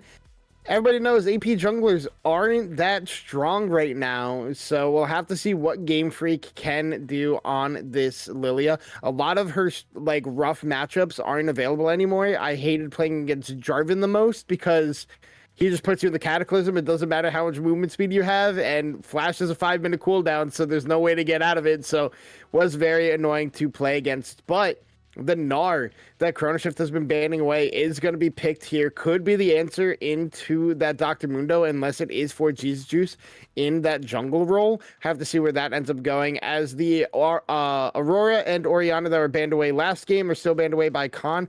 Victor and the last ban to come, Nefiri, going to be the ban away here from the side of Chrono Shift. But like you said, do expect it to be that Tristana Braum bot lane. Tristana mid lane kind of got some slight buffs just with Tristana being buffed in general. So still flex potential for that one, as Corki going to be the lock-in here for Accelerate, unless it is real PKers playing that in the mid lane, but we haven't seen Corki mid in quite some time now. But Oh, there's the Malphite. oh, there's the Malphite. Can be I kind of like pretty... this too, because you don't have to face a Mundo on the other side too, right? So, you know, because they couldn't really. Oh my gosh, and they pick a Swain too. This frontline's pretty nasty from Chrono Shift. The problem is there enough damage from Khan to take this out? Like, what do you pick at this point? You pick the Azir, okay. It's okay, but that's a lot of AP damage as well, and That's I don't know. Basically 3 tags. Like yeah. I mean, really 4 if you count the Braum as well, or they count the Swain. Depends on how you want to see Swain. But Swain, not as many close range champions for the Swain to deal with, but Swain, as we've seen in many respects, can be pretty annoying to deal with, and likely going to be in that mid lane spot with Malphite top and Mundo jungle is my guess. Yeah, I would assume that as well. The Malphite Gnar matchup can be a little bit annoying for the Malphite, just because mini Gnar can kite you pretty well and can have some good kill pressure onto you, but like is an interesting matchup. It's not like super one-sided either way. It's more of like a weird skill matchup in like the weirdest way possible. But I mean, wait, Brand? Oh, wait. I'm pretty sure that's Braum. Okay, I saw that and I was like, wait a second, did I fall asleep when Braum got locked in? Okay. I mean, overall, I think if we're going draft only, ignoring any other game, right? Ignoring nameplates, game 1 through 4 didn't happen. I think Chrono Shift's draft is just strictly better than Khan's in this last game, personally. I think they have all the engage buttons. Like, the only question is like their damage profile, because it's really only Frost and Raziel, and if one of them gets put behind significantly, it becomes very hard for them in this game. While Khan has a lot more damage options, but less of the engage options. So definitely both drafts leaning towards one side of the spectrum in this last game, and typically in game 5, I prefer the draft that has all the go buttons, and that's on the side of Chrono Shift. Yeah, they have a lot of go buttons and a lot of room for error here with how much health is on their side. And it's going to be a tough one. But you said, you know, ignoring what happens in games 1 through 4, but we can't really ignore what happened in game 4, because that was all Chrono Shift. And this draft looks disgusting, absolutely disgusting to play into. We'll see if they have what it takes, though, to finish this off. Frost typically playing more of the longer range control mages, but hey, Swain in a good position can be pretty annoying to deal with. And, you know, Corki's going to be probably Valkyrieing out of fights, not really into fights per se. And Raz on this Tristana is going to have a lot of frontline to play around with. And you got the Braum as well, too. I mean, you could just have the Braum sit on top of the Tristana while the rest of your team just goes full send, right? And that's the scary part with this composition for Chrono Shift. You take out the Tristana, the damage's not over by any means. There's enough damage to kind of whittle you down, and you don't have any true tanks on your side either for Khan. So minimal frontline versus massive frontline, it's going to be a tough one. If it was a Vayne on Khan's side, that might be a different story, but there's no Vayne. It's just like Corki. Azir has some decent range, but I don't know. That's a lot of health bars for this Azir to go through. Yeah, and I mean, I would say the same thing about Vayne as I do Kalista. I feel like the champion's just not that good right now, so I'm kind of happy that was picked up here by Unless it's Khan. on the top side, maybe, but yeah. Yes, yeah, top lane Vayne is a different scenario, but like, I think Corki's good if you're looking for like a tank killer in your composition for this one. I think like you would like prioritize Varus maybe, but like Varus is pretty rough to play right now. He's gotten a lot of nerfs, so like. It's kind of hard to have like an actual tank shredder in game 5 when a lot of stuff is banned if you're like not super confident on playing the Vayne.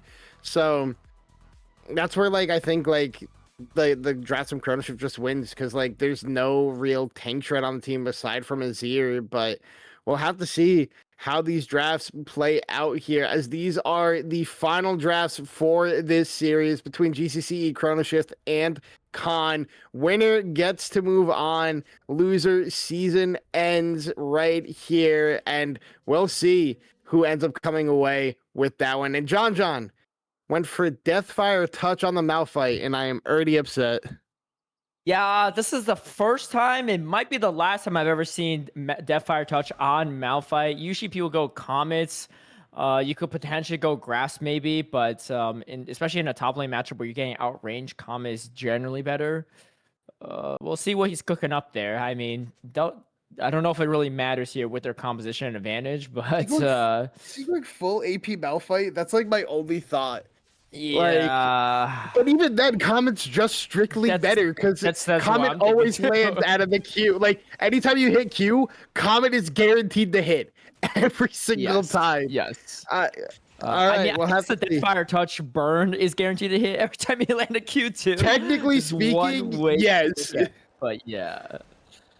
Well, we'll see. We'll see kind of how that plays out, as he did start with the Dorn's Ring. But I mean, with the range matchup disadvantage. Okay. Kane's going to actually get stunned up here, and the bomb is about to go off, forcing Kane to flash, but that just leaves Accelerate by himself. Going to slowly walk it off, but this bot lane already not looking great for Khan to start things off, and Accelerate going to have to play carefully here, as Raz has plenty of ways to engage onto this once he hits level 2. Going to land the death sentence onto the Braum, but it's just not enough follow damage, and Accelerate just going to have to wait this out. Has Frost also playing pretty aggressive into the 0-0, not as strong in the early game, so we're going to try to take advantage of that matchup as much as possible. And John facing the Mega Gnar, not having the best of times. So I just realized that a Lazy Bush also went for Conqueror on Gnar. Yeah, I mean, in some maybe prolonged fights. Oh, wait, hold on. The Boomerang almost taking out John, sidestepping it, but here comes Lazy Bush and goes for the easy solo kill on that top side. Just going to recall on base too. So already a good start for the top laner of Khan, but they're going to need a few more those to really accelerate in this game. As the Death Sentence does land onto the Braum, and Braum just going to throw up the shield. Here comes the jump in with the Tristana. And a few more autos should do it, as Pangolin trying to run away from it. Rask is going to pick up the kill, so both supports going down. I don't think Accelerate wants to continue this fight, and a 1-for-1 trade, both going to 80 carries. Fairly even. So Summoner spent, Flash spent on both ADCs, but both having the barrier. Actually, exact Summoners spent on both sides on the support side too. Yeah, I think Raz could have pressed further onto Accelerate. I think his rocket jump should have been reset, and he was tagged by the passive from the Braum there. So surprised Raz didn't play that more aggressively. But John dying in top lane is just because he took a really bad trade into a Lazy Brush when he was in that Mega Gnar form and took a lot of damage from it. So once the mini form comes out with those hyper procs and the sleepy where you get increased movement speed and attack speed, just ends up paying dividends for a Lazy Bush in the top lane, as Frost gets real oh my god, blanking on the name for a second there. Azir extremely low, but is able to survive, get the recall up. But Frost already with a massive CS lead in the mid lane, up 12 CS. A Lazy Brush only up that now 12 CS as well. So the lanes that are ahead are just doing it through CSing, aside from the Gnar getting that solo kill on the top lane. Yeah, and Lazy Bush really enjoying this matchup, has a level advantage, and knows, there's some AP damage come from the Malphite, but just not enough. And because of that, he doesn't have enough armor as well. And here comes a stun up from Lazy Bush. A few more autos, and one smack will do it. Another solo kill for Lazy Bush on this top side. Definitely the champion you need to have an early lead, because this is going to be your main front line in some of these fights in that Mega Gnar form. But I think Chrono Shift, they're still feeling okay, right? They know they have a really strong late game draft, so the early advantages might not be too strong to worry about. And it's very rare that you see an entire game carried hard by just a solo Gnar. I mean, you could see it happen, because now he's just going to have side lane pressure against John all the time. And if a Lazy Bush is smart about his build, he doesn't go for the Trinity Force item, first item. He should just build Black Cleaver first item, because then John has negative value into him, and it becomes really rough for John to do a lot in this game. But probably just gonna go for the Trinity Force first item anyway. All right, Rocket Jump coming through, and Kane's just going to just die right here. Accelerate trying to run away from it, but Jesus Juice is here for some additional assistance. Jesus Juice actually takes a good chunk of tower shots, and Lilia going to throw the ball down. Doesn't land onto Jesus Juice, so they pick up another kill in this bot side, and prioritizing this bot side as much as possible. Definitely going to be a solid strategy, as they know that John's going to lose his top side lane. Side laning will be annoying for John, but especially if he stacks up his W there, then his thunderclap, then he'll definitely get a decent amount of armor passively from it and make it a little bit easier to lane into Lazy Bush. But so far, there's nothing easy about this at all. Here comes a massive Gnar, and John forced to flash out, but that's just another wave crashing in, and John just trying to turret hug as much as possible, but Deathfire Touch not really paying off in this early game. Yeah, and, personally speaking, if this was me on the Malphite, I would have had about like 2 solo kills now. I wouldn't be 0-2, I'd be the 1-2-0 into the Gnar, personally speaking. But I'm not going to slander John too much. We already said it at the start of the cast and a couple of times. He is not playing on his main role as Hold On Frost getting ganked.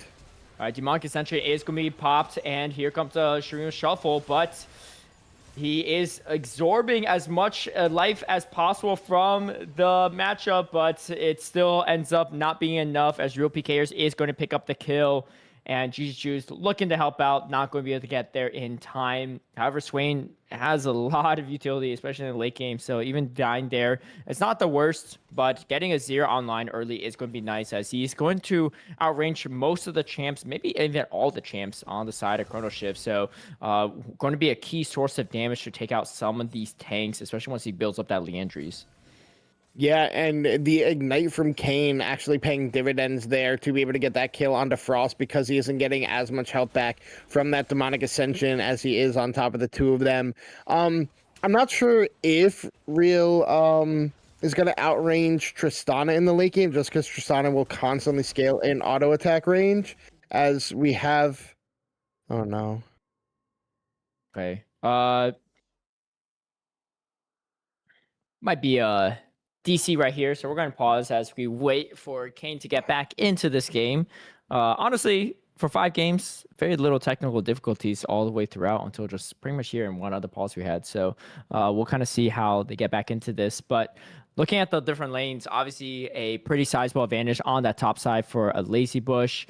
And then we can see all the other lanes for the most part decent. A good 2 kill advantage or actually only 1 kill advantage for Raz, right? As Accelerate also got 1 too. So it's really on that top side that there's the advantage, but Khan needs the advantage early game to have a chance in this game, right? Because the late game is not going to be a fun time for them, and those health bars and the armor on the Malphite is not going to be easy for this Gnar to get through. Yeah, and that's why I did think that he needed to go for that Black Cleaver first item, just because it has so much value into the Malphite who wants to stack armor because of that passive to get that larger shield. So Black Cleaver just does so much work into the Malphite. But he's just going to go for Trinity Force first item. Not really too surprised about it. It's not something a lot of players think about. But I mean, overall, it's still a relatively close game. It's just like the advantage in the top lane for Khan. It's the advantage in the bot lane for the side of Chrono Shift, just because Raz is up a kill. He's down CS, so the gold is like kind of even right now. I think it's slightly in favor of Raz off the top of my head, just doing some quick math here. But overall, really close game. It was a nice play by Kane in the mid lane to be able to get that kill on the Frost for Real on this Azir. So about to see how much value Real gets in this game. Playing the Azir, like you said, should outrange most of the comp that Chrono Shift does have. Not sure if he outranges a late game Tristana, just because she gets so much range from that passive.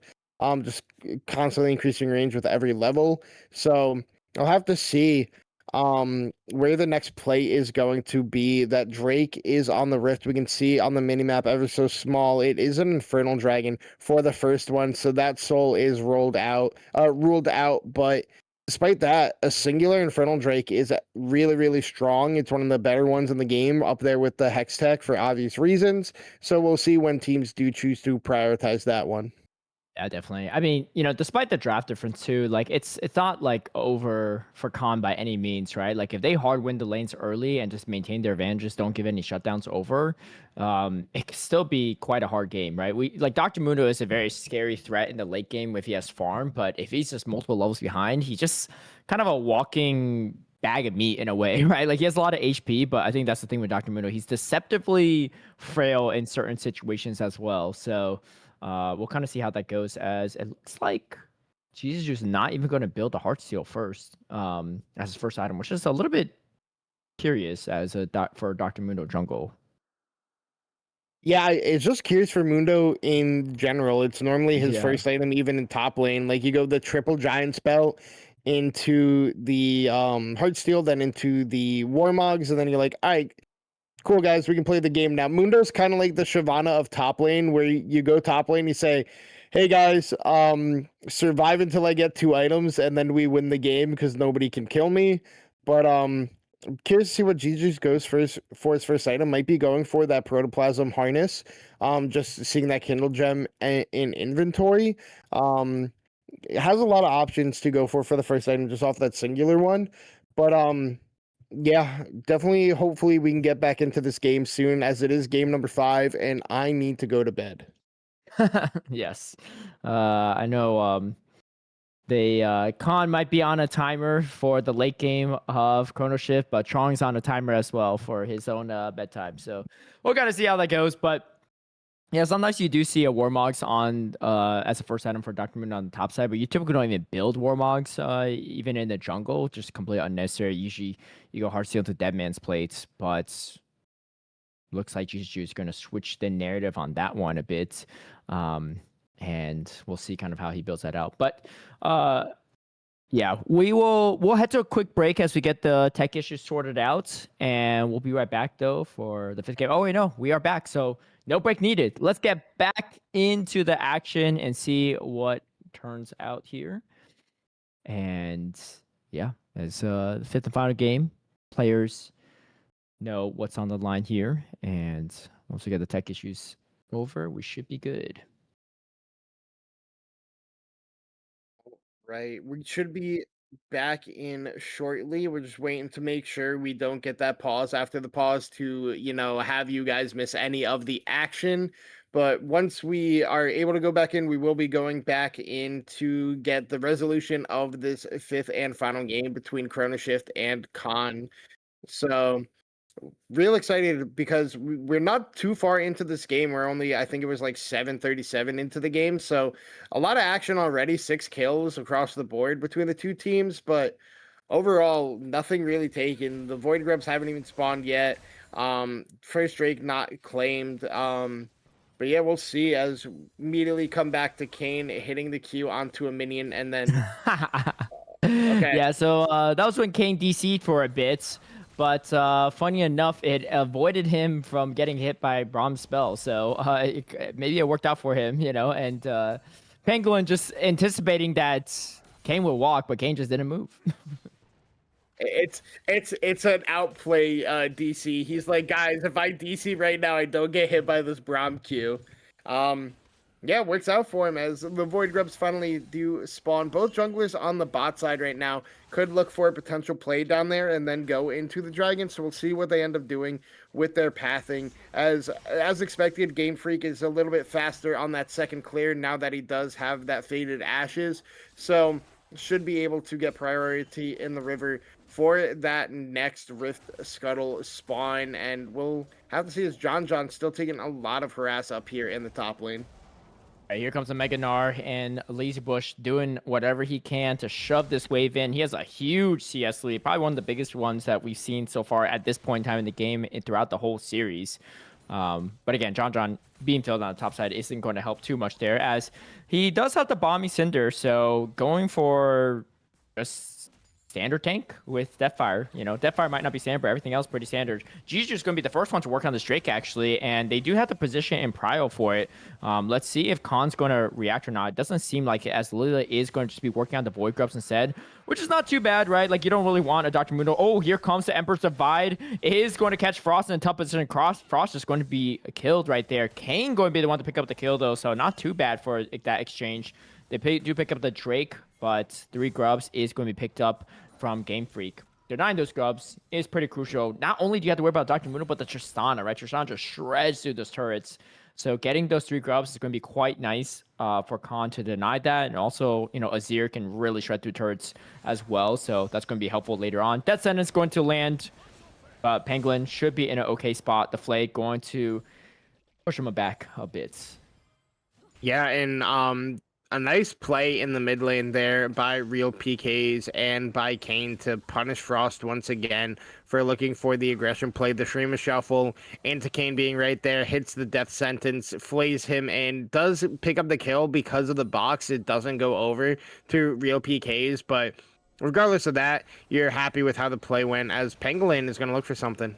Death Sentence going to land onto the Braum, and here comes the shield, but just not enough to mitigate the damage. Accelerate actually going quite low, but Raz not feeling comfortable enough to take that kill. Doesn't want to give over 2 kills, except Accelerate was out of mana, so maybe could have got a 1-for-1 there, and that would have been pretty big, but Raz wanted to play a little bit safer in this 5th and final game. It is actually going to be a Spear Visage that's going to be completed up for GCCe, which kind of makes sense, right? Because there's not a lot of melee champions you can really stack Hearthstone on early on, and then there's a lot of AP damage as kind of a failed Shurima Shuffle puts Real PKers in a tough position. Vision Empire will slow him down, and that's going to be the Death's Hand to kill him. Get the shutdown for Frost as well, too. Frost very much back in this game.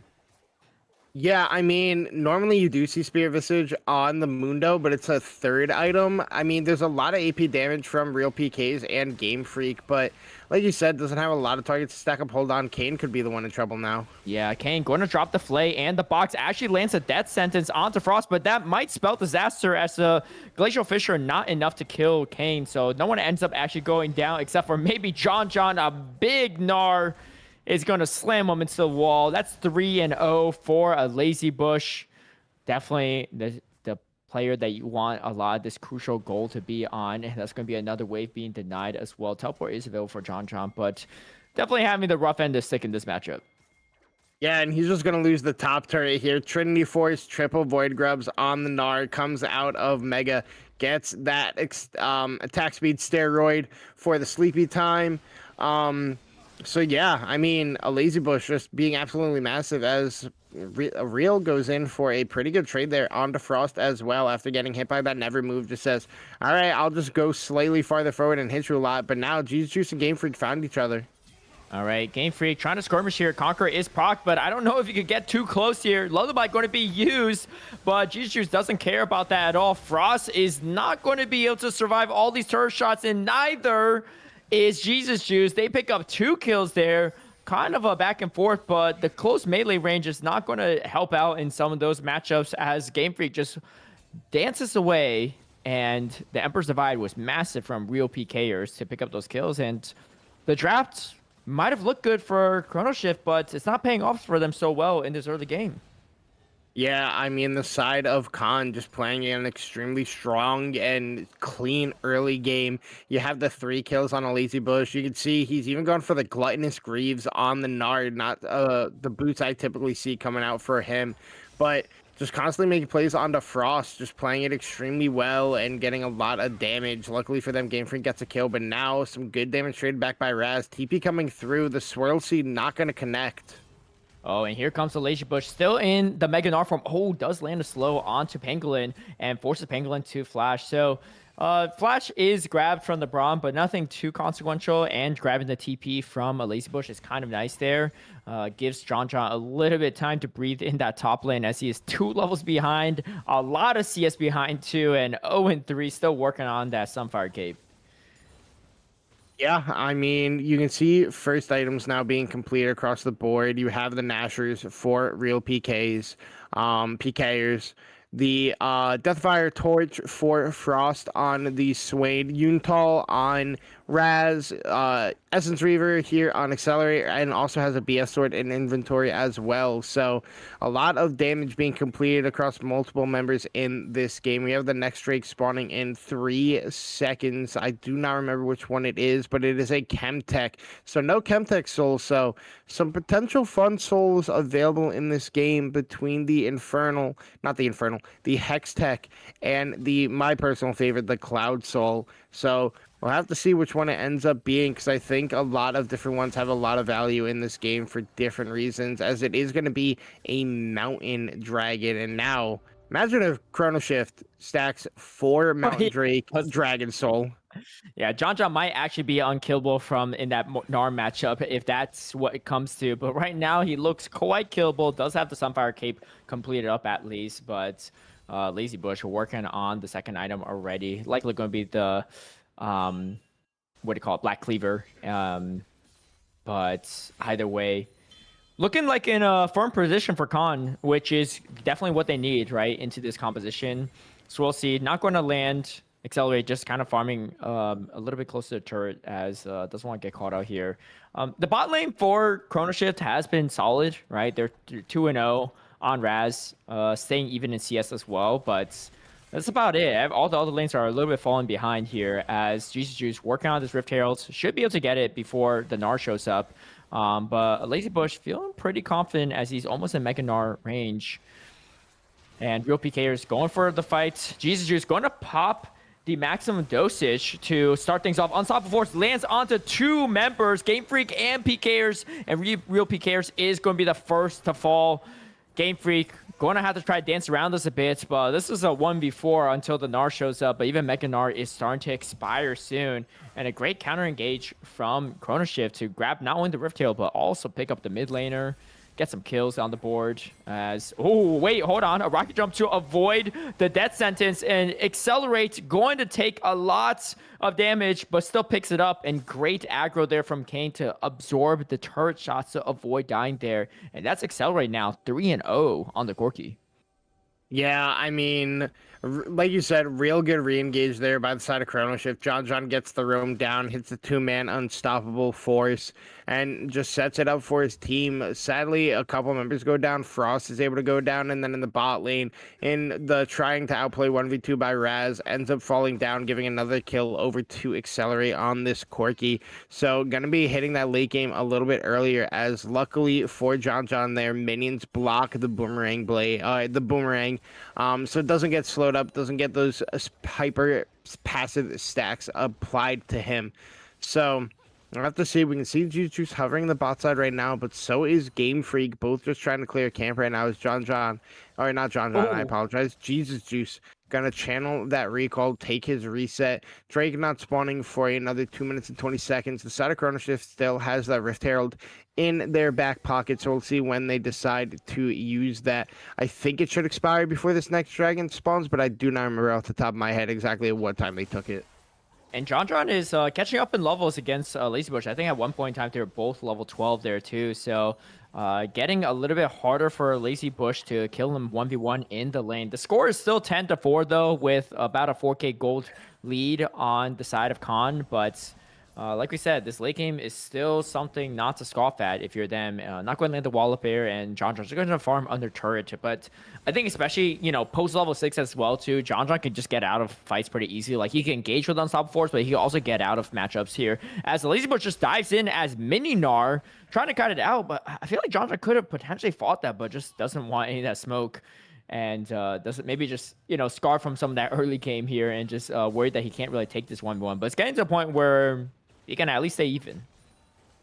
Yeah, there are like waves and valleys in this matchup where like, oh wait, hold on, Game Freak is actually caught out right now. Oh, use of the Blast Cone to go straight into it. Is going to use the Lullaby, but GCCe is going to walk off that sleep, no problem. Frost flashes forward for the never move, but doesn't quite land it. And Real PK's great sidestep there This is where you really wish you had Heartsteel to get some stacks up there, but not going to be the case. I actually think GCCe might opt not to even build a Heartsteel. Death Sentence is not going to land, but Pangolin is here, throws up the shield. Here comes the TP as well. Glacial Fissure is going to knock up Kane, and the kill goes over to Raz. Frost is here with the flash. The Never Move does land as well, and he has a Demonic Ascension, but not going to use it quite yet. They're going to crash this Riftherald into the turf first, maybe looking for another fight. But I think Khan is pretty well aware of this, and they're going to just play around their cooldowns and not looking to fight this yet again. And meanwhile, John going for a fight against a Lazy Bush, and he's feeling a lot more confident. Mega Gnar comes through, but he's already down to about a third of his health bar. He's trying to lifesteal back up a bit. A big Nard lands, but it does absolutely no damage to John as he's been stacking up the armor. All right, and we'll see as they are recalling. Oh my God! Here. Are you I was literally talking and I was muted. All right, my bad on that one. Yeah, like you said, it's really hard for Lazy Bush to get that kill onto John down there in the bot lane. And like I was saying while I was muted, that's why you go for the Black Cleaver first item. But now has that in his inventory, so should have a better time of dealing with John now that he is stacking all that armor. The Drake has spawned. Both teams are here. We're gonna be getting a fight over this one, Caleb.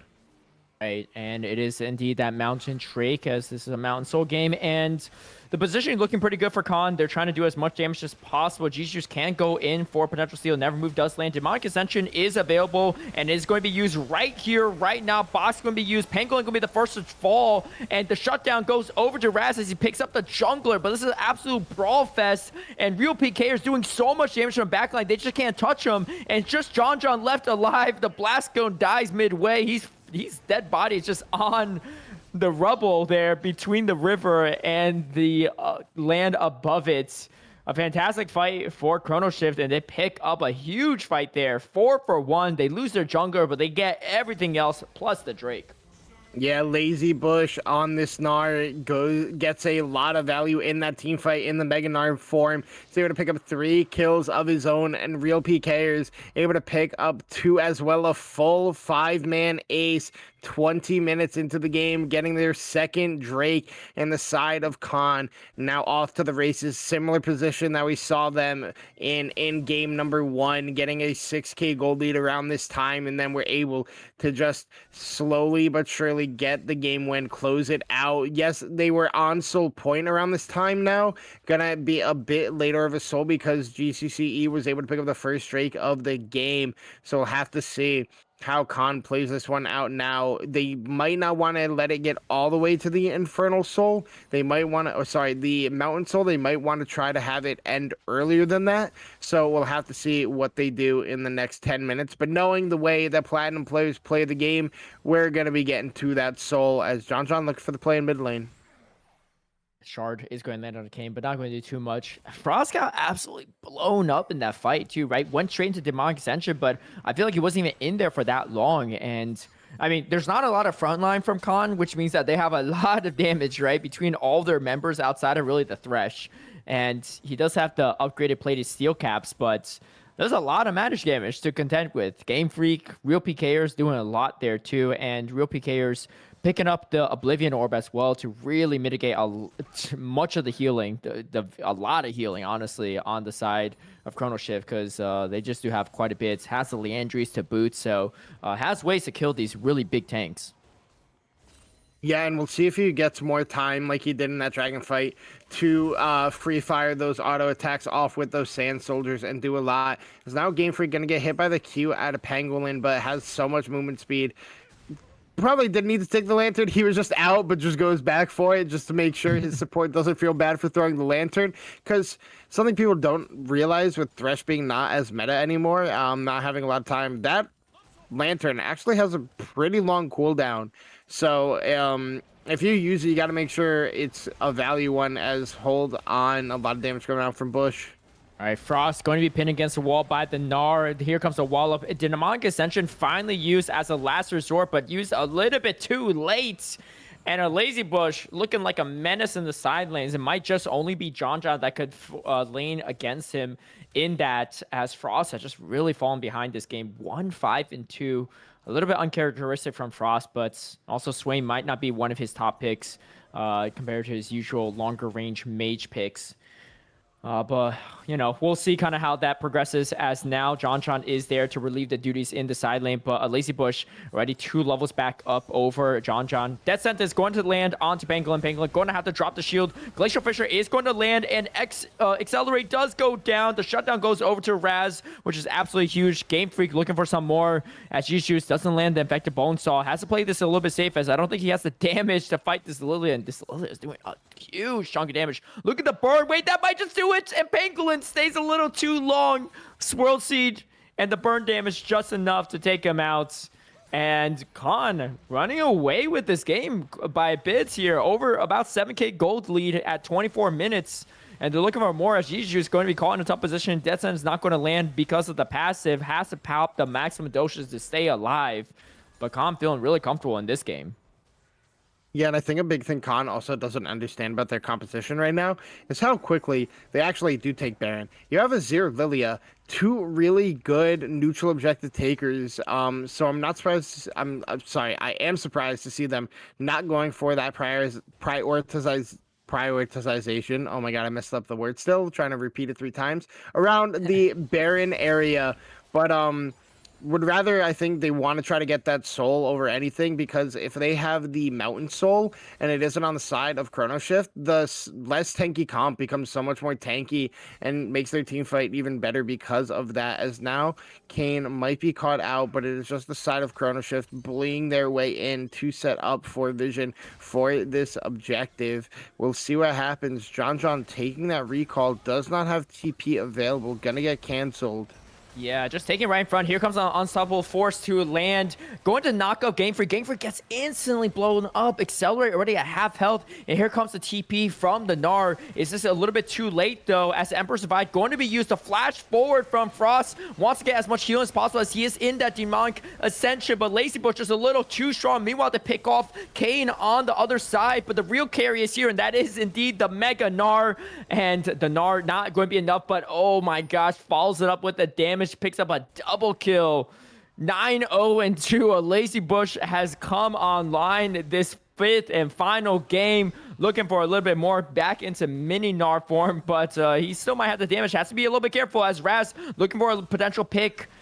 Does do some damage, but there's just so much health on this Gnar. There's nothing he can do. He's going for like a solo pentakill almost at this point. Just 1v3 under turret, no problem at all. They're going to pick up the Mountain Drake on top of it. That's going to put him on Soul Point. And yes, they might not have any true traditional tanks, but Mountain Soul will make this Gnar pretty tanky. All right, we'll have to see what happens next. Baron still on the Rift. Neither team really prioritizing it just yet. I mean, like you said, the real carry in this game so far has been a Lazy Brush on this Gnar. 9-0-2, 3 items completed. Gets that Steric Gauge, so he's going to be even more impactful in these team fights. Might be going for a Blade of the Rune King as his 4th item here, because he got the Vamp Scepter, has the pickaxe as well in inventory, almost has the fully stacked Gluttonous Graves. Jesus Juice picking up the Dead Man's Plate. Like you said, probably not going to go for the Heartsteel, because normally want to get that first item in late game. Heartsteel does not feel good. His hold on Frost getting bullied down by Bush now. Yeah, and Lazy Bush feeling pretty confident. 3 levels up. Demonic Ascension, no problem here. He's getting a lot of healing, but it's just not enough. Lazy Bush goes in the Mega Gnar form, and he just jumps right on top of the Swain. Swain going down. Rylai slowing up, just not enough. And this looks like it's going to be a Baron easy for Khan. I don't think they have what it takes to contest this, as they're just not close enough here. They're going to try to zone off a bit here as Juice is looking for this. They don't want to give this over as they do have the 3 grubs on the side of Khan, but that is going to be Baron being taken up. Can they shut down any Baron buffs here, as Kane going to be one to drop, but Juice falls shortly after. That's still 4 Baron buffs on their team, and they have to be careful here as Lazy Bush is trying to end this game on this bottom side. Probably can't do it on this one push, but should be able to get this inhibitor turret before any member can challenge it. And I think they're stopping the backs by Baron as well. So it's just going to be John so far back in this base, and he might not be able to easily kill John, but John can't really kill him either. Yeah, I mean, Raz got the recall off too, which means Bush is not going to look to go super aggressive into that 2v1. And Frost has just been punished in this game around every corner. A lot of plays made around mid really put this Swain behind. We thought Swain could have a lot of value in this one, but when you send that 172 with Swain, you're really not going to be providing value aside from that slow from your ultimate because you have the Rylai's in inventory. Juice picks up his third item. We have double Frozen Heart on the side of Chrono Shift, and they do not stack. John and Jesus should have talked about which one was going to build it, because building two of them is not that good. You can see Blade of the Rune King was picked up for a Lazy Bush. The Rift Maker and Bloodletters in inventory for Game Freak as well. So triple mask build in this one. Going to be doing a lot of damage. The Death Cap on the way for real PKers. 3 items in inventory for Accelerate. He's got the Infinity Edge, the Essence Reaver, and the LDR. 3 items picked up here for Raz on its way to his 4th as well with Accelerate. So we'll have to see what happens. You got 2 minutes until that soul does spawn, and if you are the side of Chrono Shift, you want to do defend it because you don't want to give that over just for free and give them so much value on the squish composition and con, where if you get that, it's going to be really hard for the wombo combo from the side of Chrono Shift to be able to 100 to 0 you because of that shield.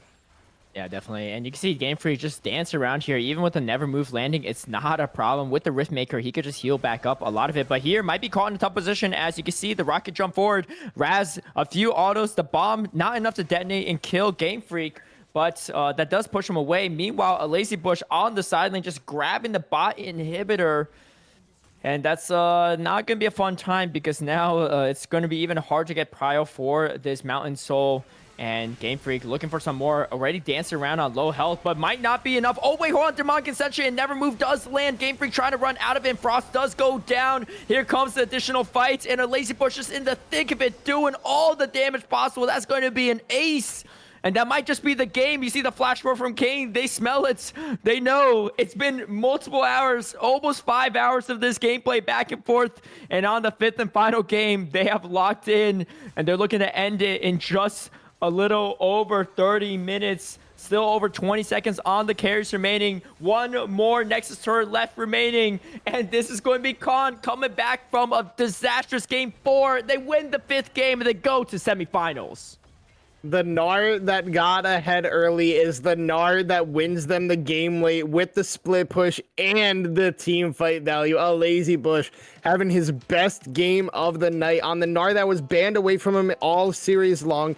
11-0-6 is the big reason why Khan comes away with this victory and sets themselves up for their semifinal series. I'm not sure what team they will be playing yet. I can look that up, but fantastic game by them. Big shout outs to the players at Chrono Shift for sending us to all 5 games. Sorry to see you all go, but congratulations to Khan on coming away with the win. Yeah, a great back and forth series too, right? There was no back-to-back games where either team won. It was just one back and forth ping-pong, and what looked like a really good draft from Chrono Shift just did not have the damage needed to take out some of these carries, particularly Lazy Bush on that top side. And that Gnar came to play in the 5th and final game. Congratulations to Khan for a hard-fought victory, but they can rest up and get ready for the next week in the semifinals, and we'll keep you all updated on who they're playing against. And a great run, a great season from GCCe Chrono Shift, but their run does indeed end here in the quarterfinals. A team that has made it many times through the playoffs in the past and looking to repeat that hopefully in a future split. But this one, it's all Khan, and they pull away with that one. What a fantastic series. And shout out to our producer, Shirogan, running observer duties and producing duties. Trom for staying way past his bedtime, and for you all for tuning in for a 5-game banger. But that's going to do it for Divinity League for this week. We'll catch you all next Monday in the semifinals. So stay tuned for that, and we'll see. Hopefully, we get another banger of a series. Any final words, Sean? Yeah, of course, man. Shout out you, Caleb. Shouting us all out. Shout out you for being here every week, doing a fantastic work. putting up with all the pauses and everything like that. Real excited for that semifinal series next week. We're gonna have a Conduit Civil War in one side of the playoffs, and then Khan gonna be playing against Andromeda Esports in the other semifinals. So some really, really good series coming to our way next week. Wonder which one we're gonna end up casting. But regardless for that, hope you all had a great time here tonight. Caleb, take us away. All right. Well, that's going to do it. And Khan definitely has their work cut out for them. They're going against the undefeated Andromeda, has only dropped one game in the entire regular season plus playoffs, and that was just tonight against Vice City Brewmasters. But Vice City Brewmasters, they put up a fight, I'm sure. And Andromeda looking still like the absolute titans to beat in this tournament. We'll see if Khan has what it takes. But that's going to do it for us. And we will catch you all in the next week of Divinity League. Until next time, have a good one, y'all. Peace.